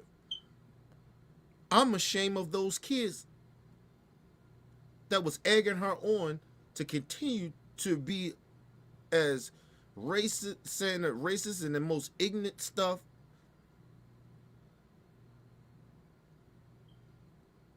things that we don't teach and we don't believe.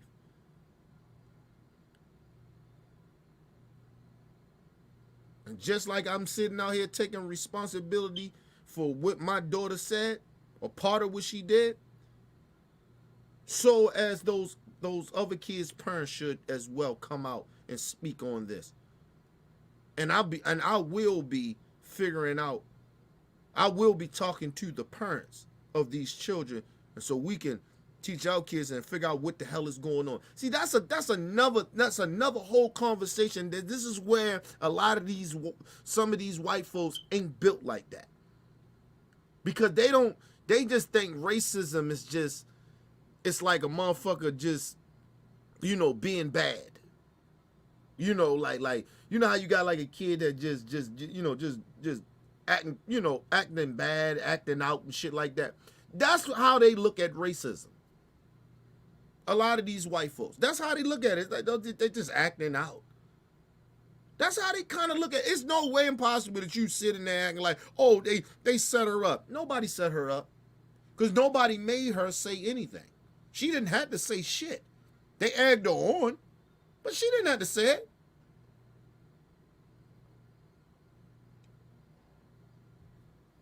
That's just like, listen, think about this, right? I know, and I have seen this before, right? You know how like it's some kids that hang around your kids and shit, right? And you look at, you see they get in trouble all the time and shit like that and blah, blah, blah. Alexa, go to YouTube. Here is YouTube. And you go and you watch, and some of these kids, you see them, you be like, this kid is, every time I turn around, when my kid get in trouble, they with this kid. And you see you see that this kid is a badass kid. Right? The problem is with that is, that's okay to say that kid is bad, but then you got to look at why you keep allowing your kid to hang around this kid. Right? Hold on.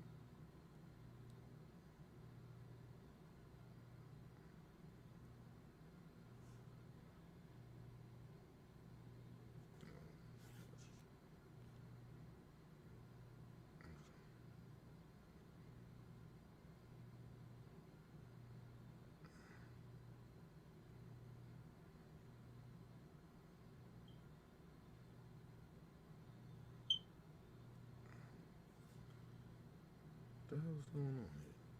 Hold on, people. Give me a second. Listen.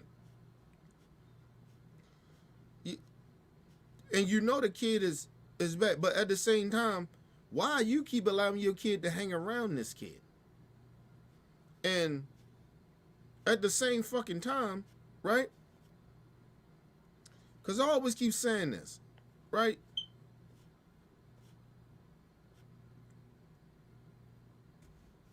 If you taught your kid from an early age, listen, every kid is impressionable. They gonna do shit or whatever.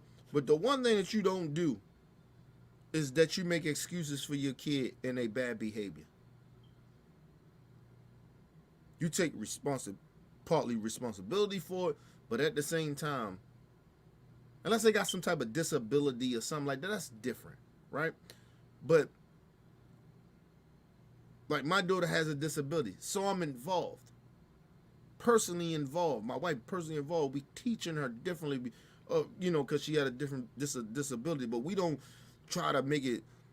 We don't treat her like when she doing some shit wrong. We don't sit there and be like, oh, this your disability and all that other shit. Like it's certain shit that you can say it's her disability, but a lot of shit I'm not making excuses for certain shit that my daughter does. If she get out of pocket, like she get talking all smart out the mouth and shit, nigga, like, listen, nigga, I'm in that ass, nigga, I don't play that shit.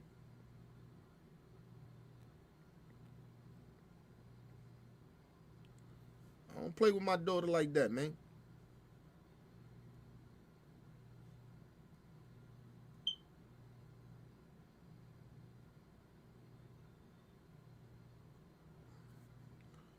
I don't do that. But if you get like, kids, the kid is better, whatever, you tell your kid, like, listen, you gonna get in trouble. Like, I would tell my kid, like, hey, that kid right there, you gonna get in trouble, keep hanging around that. Listen, every time you get in trouble, look who's with you when you get in trouble. Like, sometimes, like, talk to your fucking kids. Like, people act like they don't want to talk to their fucking children. Especially when they young adults like that, when they 16, they're teens and shit. Talk to them. These kids, they not stupid like that. Half of the time, they smarter than you. They just don't have the maturity or the experience that you have. That's it. But they ain't stupid.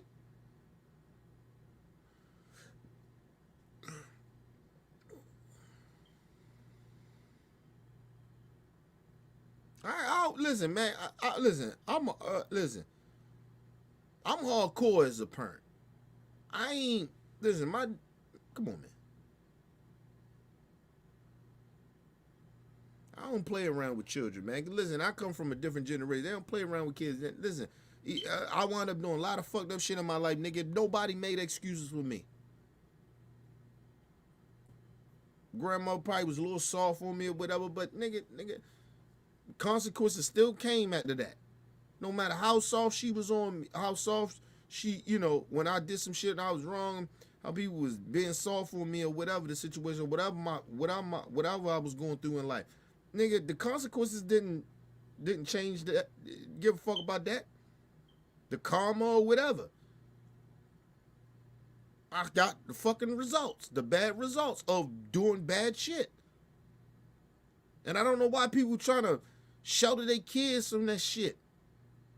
Your kid do bad, it's consequences.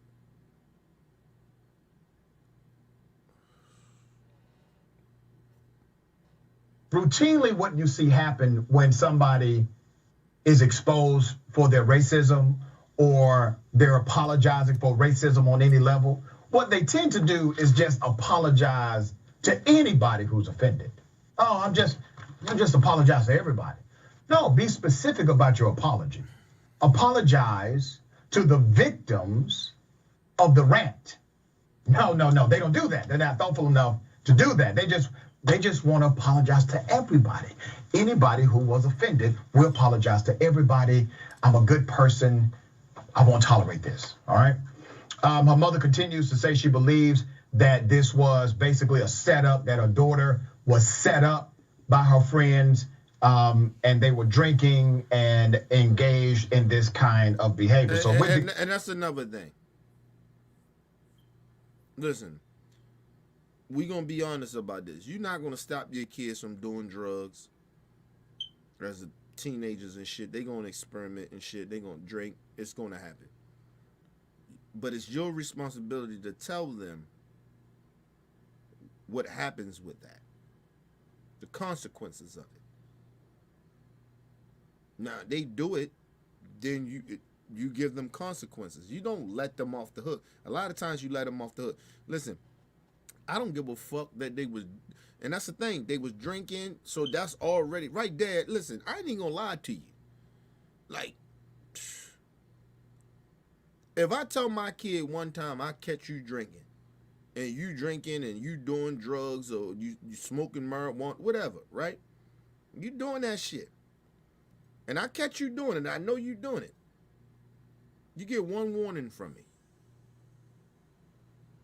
You get one warning from me. And maybe two, because it depends what they being addicted to.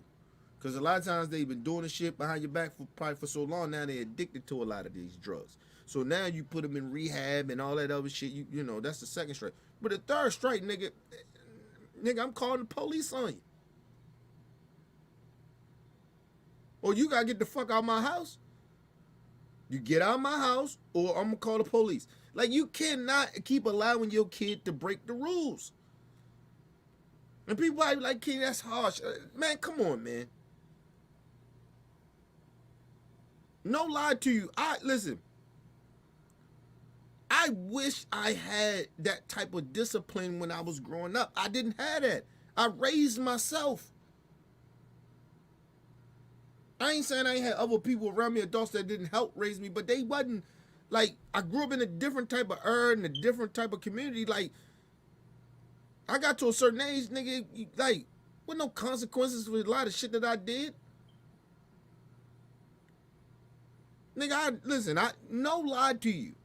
I don't got a lie to nobody, man, because I want the truth out there and I want people to learn from my mistakes. Listen, or learn from my mom parenting or whatever. Nigga, I used to smoke and drink with my aunts and uncles and my mom and shit like that, nigga, at the age of like 10, 11 years old.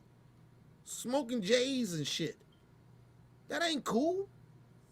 That ain't a real parent that allowed that. And I'm not trying to shit on my moms and nothing like that. It was a mistake. She was on drugs. She didn't give a fuck. Like, but it's not okay. It wasn't okay. And it's damn sure ain't okay now. To allow my kid to do it. Oh, cause my mom let me do it. That don't make what? I'm supposed to do better as a parent. I'm supposed to learn from the mistakes. I'm supposed to even learn from my own fucked up mistakes. So why would I allow my kid to do it?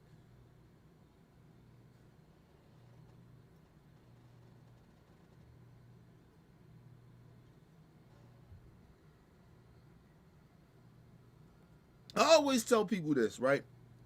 My wife always say this to me a lot of the time. She said I go overboard or spoiling my daughter. The reason I do that, or even my nieces, my nephews, my godkids and shit, the reason I do them like that is because I don't want them to be out there. Like, it was something I wanted while I was out there. And I don't feel like, and it's different because you outside of the house, you gotta prove certain shit, right? But when it comes to selling dope or doing drugs and shit like that, I don't want them to feel like they gotta prove anything. Especially financially and shit like that. I don't want them to even think about that. Right? Like, you get what I'm saying? So I spoil them. But if they fucking up, they doing wrong, no, nigga, I cut that off. I do that to one of my nieces, nigga, I straight cut her off. But you gotta, that's why I spoil my nieces and nephews and my daughter and my godkids. I spoil them. Nigga, they say they want something, I get it for them. I want them, gotta go out there to get it. Nah. But at the same time, so when they do go out there and fuck up and they do some fuck shit, they can't make no excuses of why they ain't got nothing. I mean, none of my motherfucking nieces and nephews, oh, yeah, we ain't eating. They ain't got that same problem I had. Oh, we ain't got this, I ain't got that. All they gotta do is pick that phone up, call their godfather, call their uncle. Hey, my daughter don't want for shit, so that's the whole nother story. Call me. I get it. I want them out there having to feel like how I felt. Or people I knew that was like me. How they felt they had to go out there and do all this fuck shit, steal, and you get what I'm saying? Sell dope and sell drugs and all that. Man, come on, man.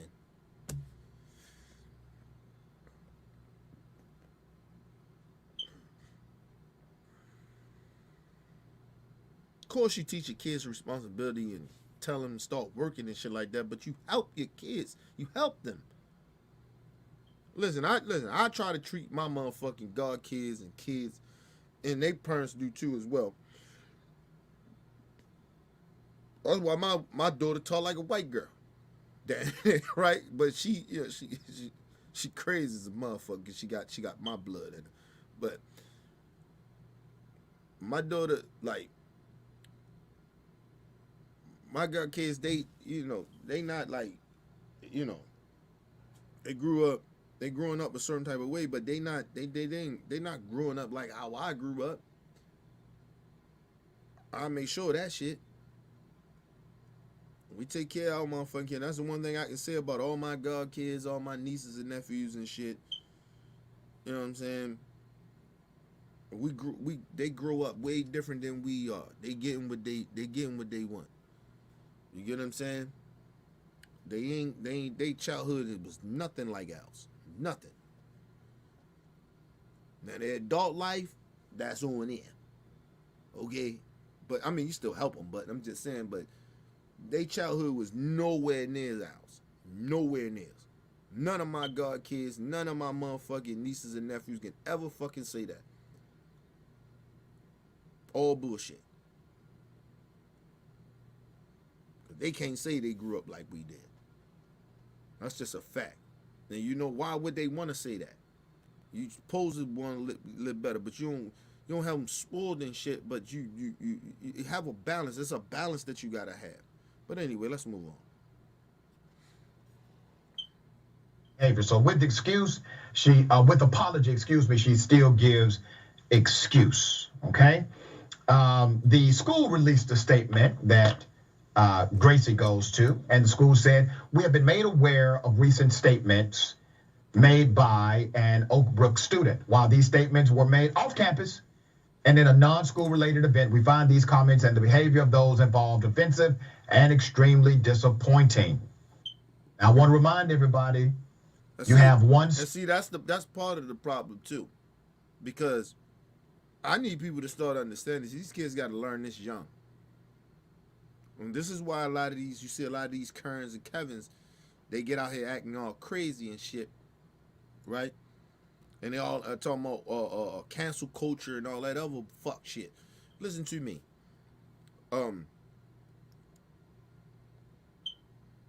What the school should have did say, you know what, hey man, we suspending their ass. They need counseling. We gonna give them counseling. But they gonna be suspended too. You ain't gotta be real harsh on the suspension, but they gonna do some counseling.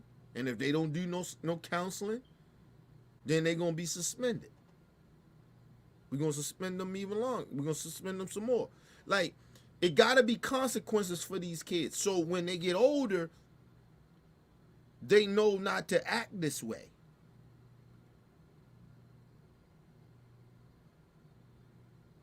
Like, you seen all the Kerns and Kevins now. You see these they been like this. There was no consequence for them. So they say all the racist shit and go crazy, lose their job. They gonna get another job. That ain't, listen, make that shit real talk. In the real world, no, you're not getting your job. And have them going viral like that, it should make other jobs be like, hey, we can't have that type person.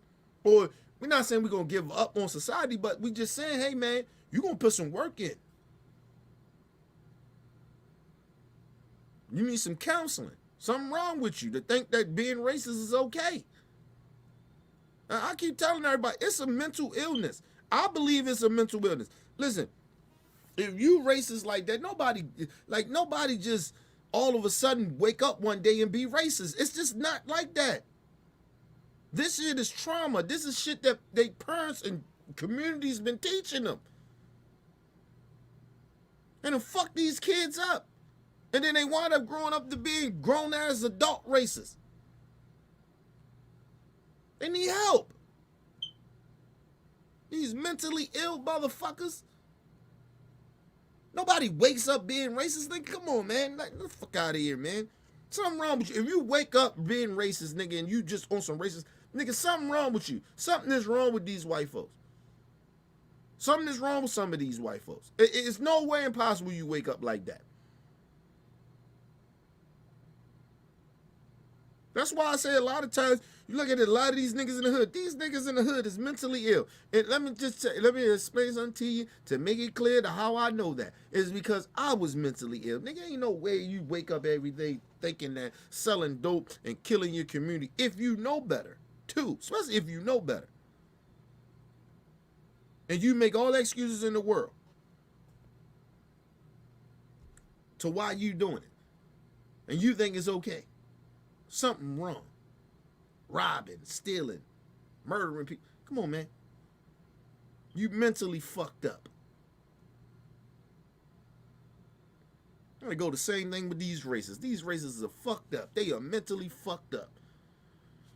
They need help, nigga. Something wrong with motherfuckers, man. Ain't no way you wake up like that, man. I see these niggas, they tell me, thug them, blood them, cuz. Nigga, you mentally ill. Nobody waking up like that, nigga. Other than a mentally ill ass nigga.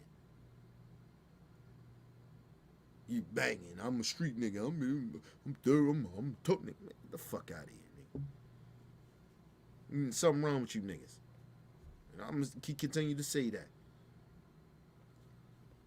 I don't give a fuck what nobody say. I don't give a fuck niggas get mad at me. I don't give a fuck about that. Nigga, something wrong, yo. Ain't no way you wake up like that. Listen, I was fucked up. I'm mentally ill, nigga.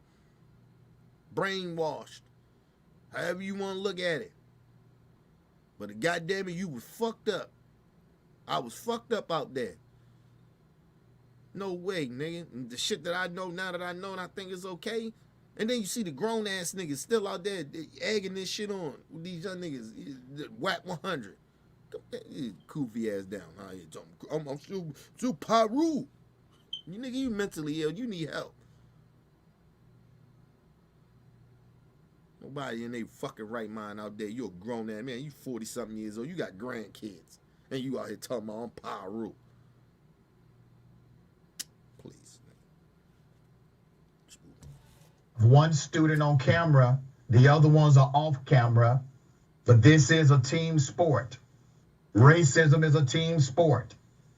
Now, there's a culture at this school that they're not willing to address because Gracie, as horrible as it was what she did, does not exist in a silo.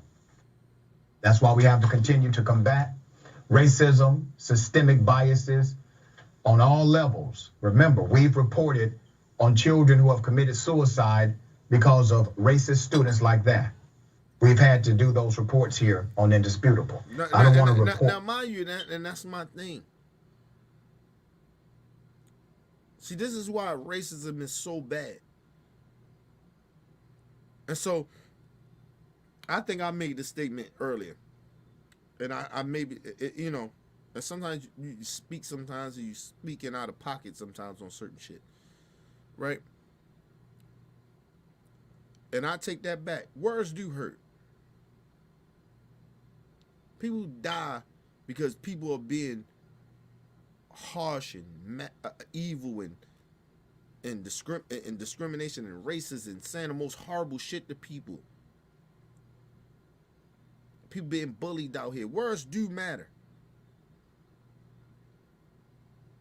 Words matter. People out here committing suicide.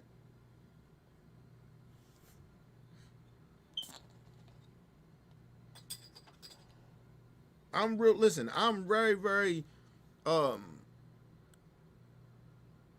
not on no bullshit when it comes to suicide. Because I was close to doing it. Told y'all that. At one period in my life, probably like when I was about 30 or 31 or some shit like that. Really had real suicide thoughts. That shit ain't nothing to play with. That shit ain't no joke. Oh, you weren't being strong, nigga. Fuck you. You don't know what the fuck going on in people's lives. How much pain people are in. It's always, listen, it's very easy to just like block shit out and not talk about nothing, not be in touch with your feelings. It's easy to do that. It's easy always to do the shit that people think that you should do to make you a tough guy or do some bad shit. That's easy to do. But to work on the emotional shit that's going on in your life, you know, the fucked up shit that's going on in your life, trying to fix wrongs, trying not to do wrong, that's hard. That ain't easy. People die from this shit.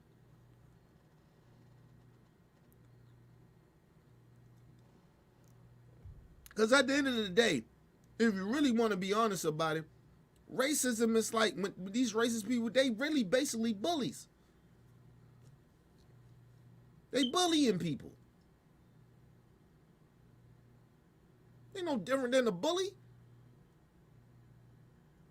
You hate, you messing with somebody, you trying to hurt them and disrespect them and make them feel less than because of the color of their skin. It's the fucking bully. And you know the one thing about me, I don't like bullies.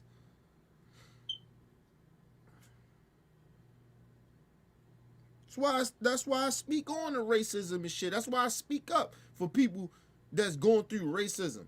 Or I speak on people that's being racist. It ain't to try to bully him. It's just basically telling motherfucker, hey, I wish you would. To me. And give people enough confidence not to allow a motherfucker to bully them. Because I told you, a lot of these racists are cowards.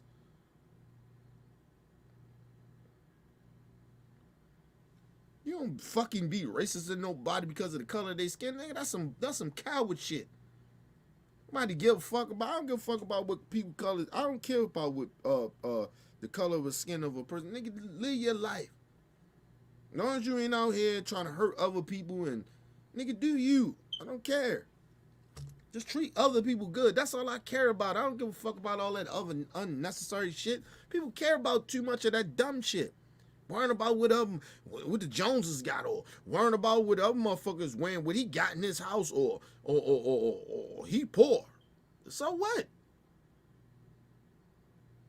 Or he black, he white, or he brown, he Mexican, he Chinese. Who the fuck cares?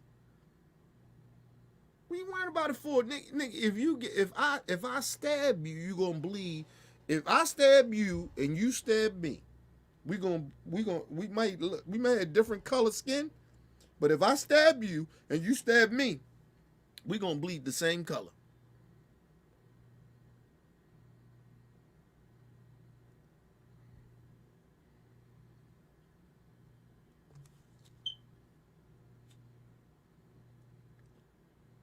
And we was born the same way, and we gonna die.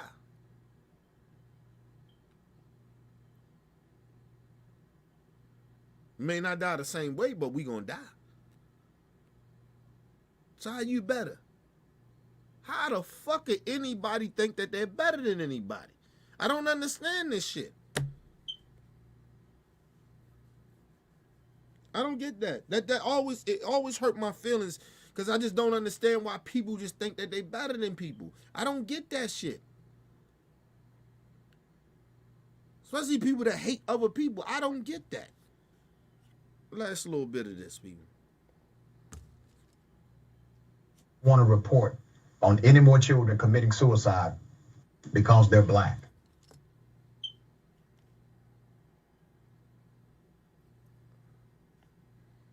Yeah, listen, man, they didn't even talk about the rate of people dying out here, black kids out here committing suicide because they going to schools and being bullied and saying all, these white kids out here being racist to these black kids and these kids committing suicide. Tell them online, go ahead and die then. Who does that? But then, like I said, that goes back to the parents. Who raises their kids like that?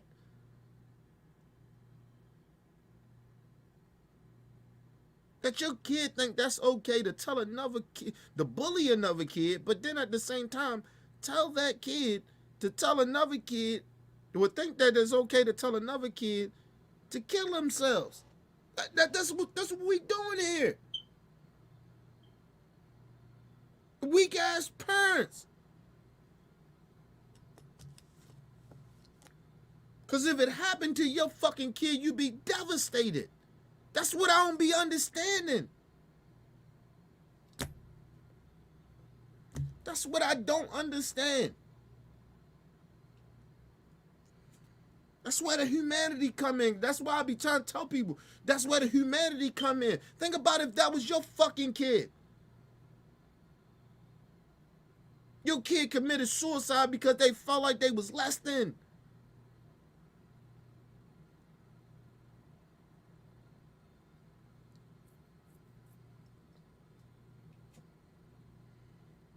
Shit, you got kids out here, and not even because of the color of their skin, just because they ain't popular. So other kids treat them badly, and they commit suicide.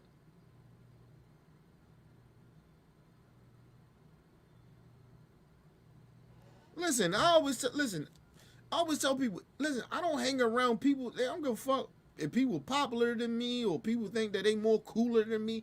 I don't give a fuck about that. Like I just don't hang around me, and I won't hang around you. Like it just is what it is. But you're talking about children that automatically want to be accepted. They brains is they young. They brains ain't even fully developed, so they want to be accepted. You're not talking about grown ass adults here. And people acting like that shit is okay. It's not okay.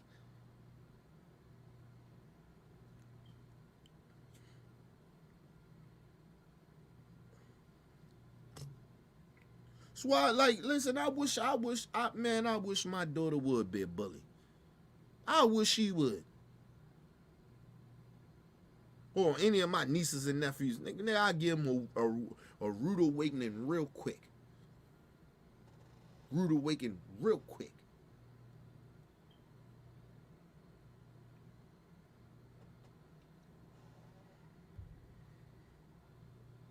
A lot of times that comes from instead of teaching your kids about being respectable, being respectful, and showing respect, and actually sometimes just show your kids that you respect them. See, a lot of times kids turn into bullies because a lot of times the parents be bullying the kids. You know what I mean? You gotta be balanced with. You gotta know when to turn that shit on and off, of being a parent. Sometimes you just gotta treat your kid as a person instead of they just your child. Treat them as a person sometimes. Talk to your kids. Be honest with them. Trying to hide shit and not be honest with your kids and then they're bullying your own kids. A lot of times we turn our kids into bullies.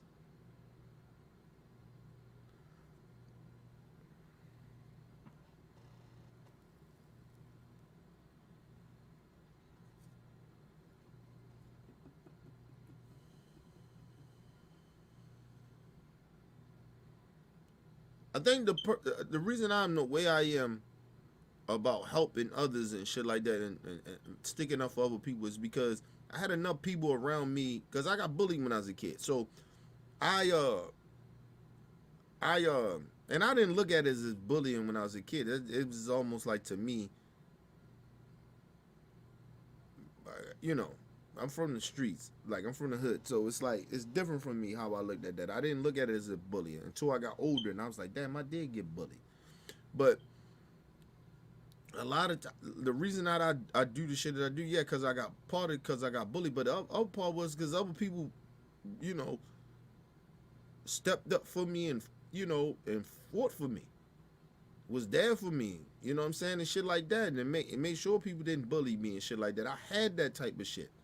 Like, you don't have that now with these kids. These kids, they just jump, you know, who cool, and no, we came for they weak. Like, you know what I mean? Instead of the motherfuckers that you think that's weak probably be the most loyal people to you. Believe it or not. Because, see, you can bring some of your inner strength to them to fight back a little bit or to stand up for themselves. And they can teach you how to be a better human being. So, a lot of times people forget that. A lot of these kids forget that too as well. But that comes from, like I said, that comes from your parents teaching you that. People around you, adults teaching you that. And I learned that from people that was adults and people that was older than me and shit like that. I learned that from them. Like I said, I grew up in a different era, man. It's different, man. People different. And like I said, but it don't stop me from teaching the shit or putting the information out there.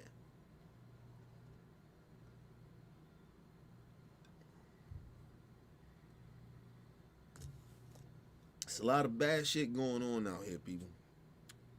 A lot of shit that we don't know that our children are doing behind our back or just not knowing and not being there or whatever it may be because we working so hard. We gotta find a way. And that's why I said that's what it comes down to, politics and shit like that. Like, we shouldn't be working so fucking hard. And, you know, we, like, listen, I always tell people, half of my day, yeah, that should be for work. You know what I mean? I should be spending just as much equal time with my daughter than I spend at work. Or with my family, you can say, right? I should be able to do that. But, you know, in these times, man, we spending way more time working hard, working all these different, working 2-3 jobs and shit like that. And we not spending time with our kids and teaching our kids. And not mean that a lot of times it ain't just good. Listen, a lot of times we got this thing in our mind, you ain't spending a lot of time with your kids. Means that you know you're a bad parent. A lot of times it just you got no choice. A lot of parents don't really got a choice but to work and work jobs. And see, but that comes with us taking a stand and saying, hey man, listen man, we need to get paid more at a one fucking job we work at. We shouldn't have to work 2 and 3 jobs. We shouldn't have to do that.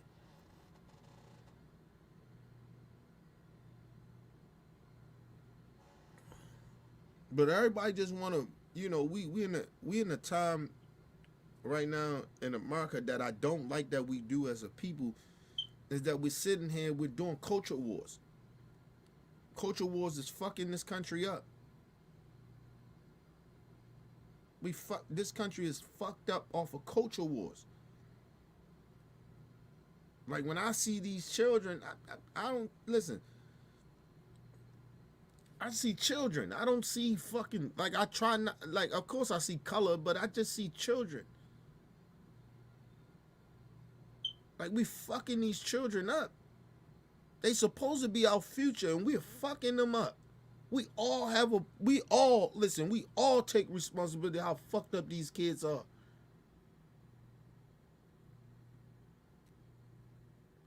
And that's the problem. Oh, I ain't had nothing to do with that. Get the fuck out of here. We all had something to do with that.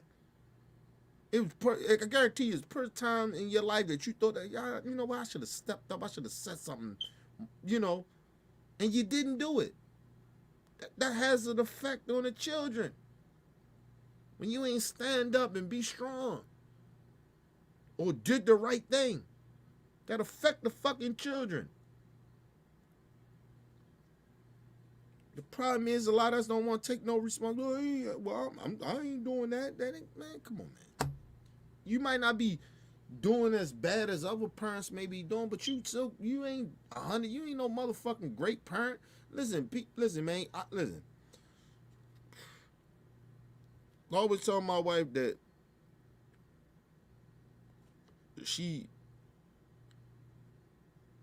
I love her for just being a great parent. Doesn't mean that she's perfect, but to me she great. You get what I'm saying? But she got her flaws, I got my flaws of how we raise our kid. But we supposed to, if we got flaws, that you work on it.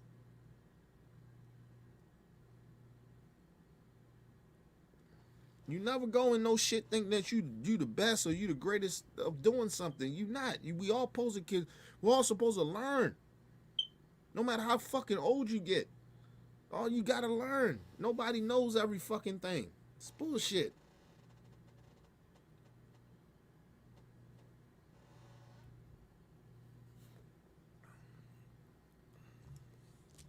I was saying to my wife, I don't know if it was yesterday or the day before, something like that, or sometime last week. And I was saying to her, listen, man, I do all the decorations and shit like that. I'm getting ready to do the Valentine's Day shit, right? But I do a live stream on that. Like lately I just been like, the holidays been coming up and I've been just doing a lot of like shit of like we doing things for holidays. You know what I mean? decorations and shit like that. I'm doing like every fucking holiday damn near, right? And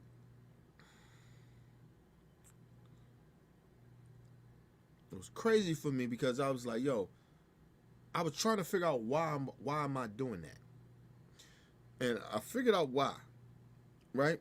Well, partly why, right? Not fully, but partly why. I'm doing it because of simple fact. We in a pandemic. I got the time to do it. And at the same time, that I'm not a dude. Like, I was looking at back, like, I don't have, like, photos and shit of me in holidays and shit like that when I was a kid. Because I didn't have that. I wasn't fortunate enough to have that. And I was thinking, like, damn, I'm fortunate enough to do that with my own daughter, and I'm not doing it. It's a flaw in me. And I said, you know what? I gotta start doing this. You get what I'm saying? Like, it's not a financial thing, so why the fuck I'm not doing it? Why? Because I was raised and not doing that. But she's a kid, and you want your kid to be better than you and have them better experiences than you had. And I felt like I'm being a bad parent because, in fact, I'm sitting here, I'm denying my daughter from these experiences with these holidays and certain shit like that, of doing certain things with her before these holidays, because I didn't have it. And I don't think it's a big deal. When I wish that I did have it, because I didn't have it, now that I'm older, it's not a big deal. Like, how selfish is that of me? I had to look at these things, people. Listen, people, we always keep trying to sit out here and act like we perfect. We not. My wife would tell you I'd do anything in the world for my daughter, but that was one of those things that I was like, yo, I'm not even doing that. That's why I dressed up for Halloween. That was the first time I dressed up for Halloween since I was a fucking child. This last Halloween we did. I was excited for it. I'm excited for every fucking holiday. And I think a part of it is because my daughter now, she's older. She ain't fully, she's 6 now. She's not fully grasping everything, but she at an age where it can be a memory for her. Because I remember I remember everything since I was about 5. So maybe she will, maybe she don't, but it's still, if the pictures are there and shit is there, and we had these things, she could, because you showing these things to your kids and the memories of it, they'd be like, okay, I remember that. You get what I'm saying? That's what memories are. It's not necessarily that, like, you ain't gonna remember shit if you don't have no pictures and shit like that. Because a lot of times, especially when you're a child, you ain't even remember that shit. Like, you know what I mean? It's shit that in my teens that I don't remember. Motherfuckers gotta start talking about it, and I'm like, oh yeah. You know what I'm saying? It's crazy, man. It's crazy out here, man. We just gotta do better, people. It's just crazy out here. Let's go to a quick commercial break, people. We'll be right back.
people, we back from commercial break. Let me put a couple of things out here before I get out of here. Yeah, people. I'm gonna be over here this week as far as doing OBF OBF news. We definitely gonna be over here doing this. I appreciate everybody rocking with me tonight. Appreciate the Booger, LT, everybody was up in the building tonight. I appreciate all of y'all, man. I think OG was in the building. I appreciate everybody was in the building tonight. I will be doing this Saturday. I will be doing hold on, let me make sure I get it right. We will be doing call and talk to Kenny show this Saturday. We will be doing another OBF news. We definitely be doing that this weekend coming up. Hopefully I get the squad in this weekend, man. Had a lot of situations going on with the squad, but we hopefully I get everything. Hopefully we get we get it, not me, but we get it. Start doing everything. T Baby hopefully be back up doing her show this Sunday or one day this week or something like that, so we can get her back doing it. Make sure you guys tell everybody to come, and make sure you guys subscribe to OBF the real channel, which I need to switch to OBF the family. I need to switch that. I think I did do that. I think I did. I think it's OBF the family. Y'all see it up there. I think I did switch the name. But we got that coming. You know what I mean? We got the channel and everything. Everybody, we gonna do some shit this weekend, people. I've been out for a little minute, doing a lot of overtime and shit like that for the last week and a half or something like that. So I kind of been out of it. But yeah, been resting really, cause I y'all know I don't sleep like that. So I rest. I've been resting as much as I can and doing overtime and shit like that. But I've been resting. Like I've been really resting my body and resting my mind and shit. You need that. You know, sometimes you need some mentally resting. That's why my shit look like this. I ain't even had no haircut. I ain't want to deal with nothing. I ain't had no shave or nothing, nigga. But I hopefully I get my shit shaved this week. Matter of fact, ain't no hope I will. Yeah. Hopefully we can try to get OG and Weezy to do their show this weekend. We trying to get some shit popping this weekend. I'm gonna talk to the squad this week, try to get them kind of get back to start popping. I think a lot, you know, I haven't been pushing a lot of shit that need to be pushed, but we doing everything. Everything is going to be on OBF, the family channel. We're going to be doing it over here. So make sure you get everybody to come and subscribe to the channel. Make sure you come over here, OBF the family. We going to be doing everything over here.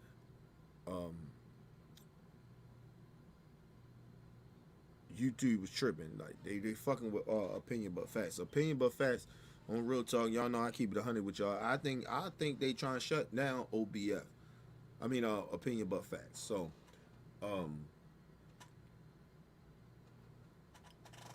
I got some things in the making that I'm getting ready to do.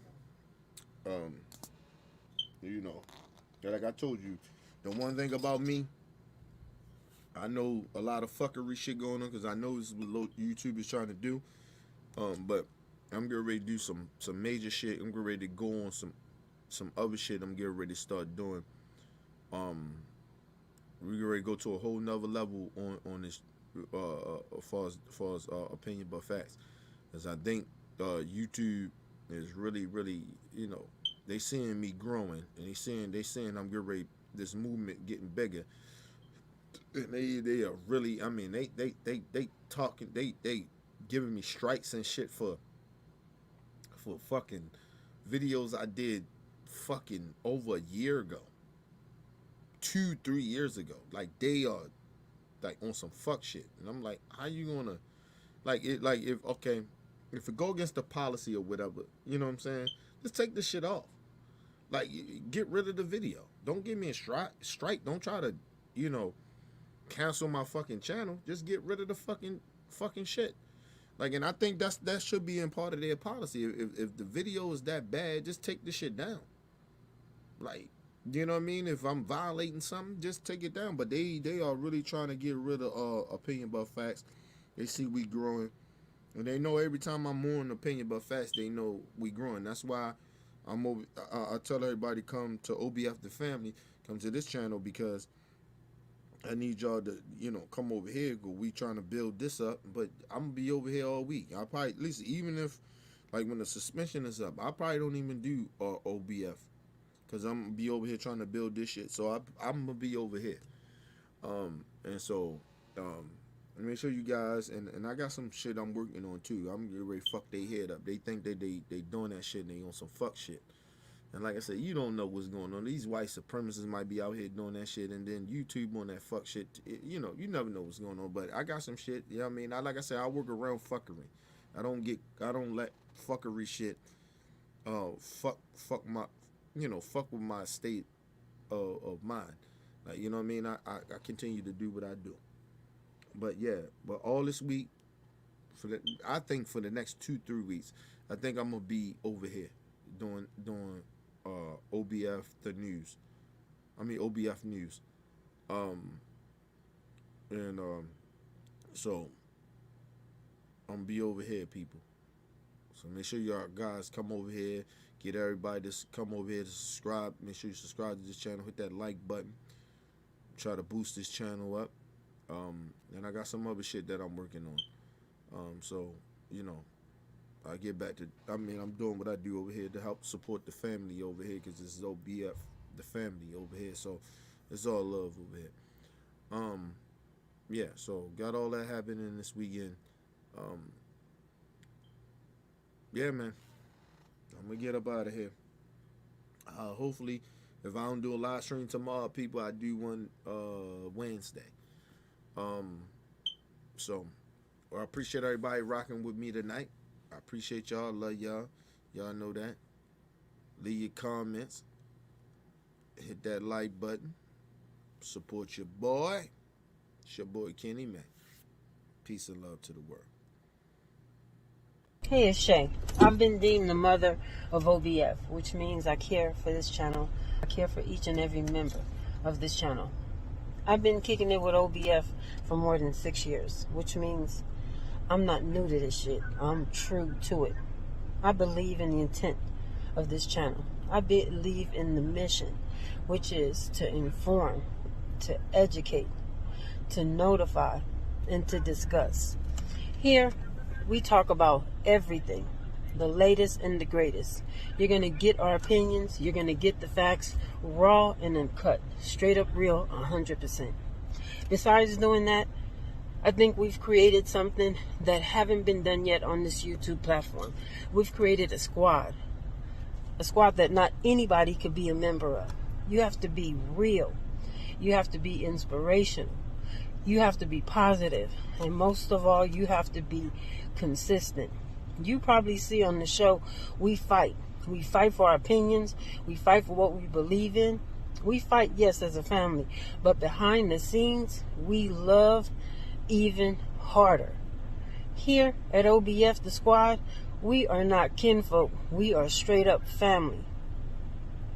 And I'm proud to be a member. Shay out. OBF for life.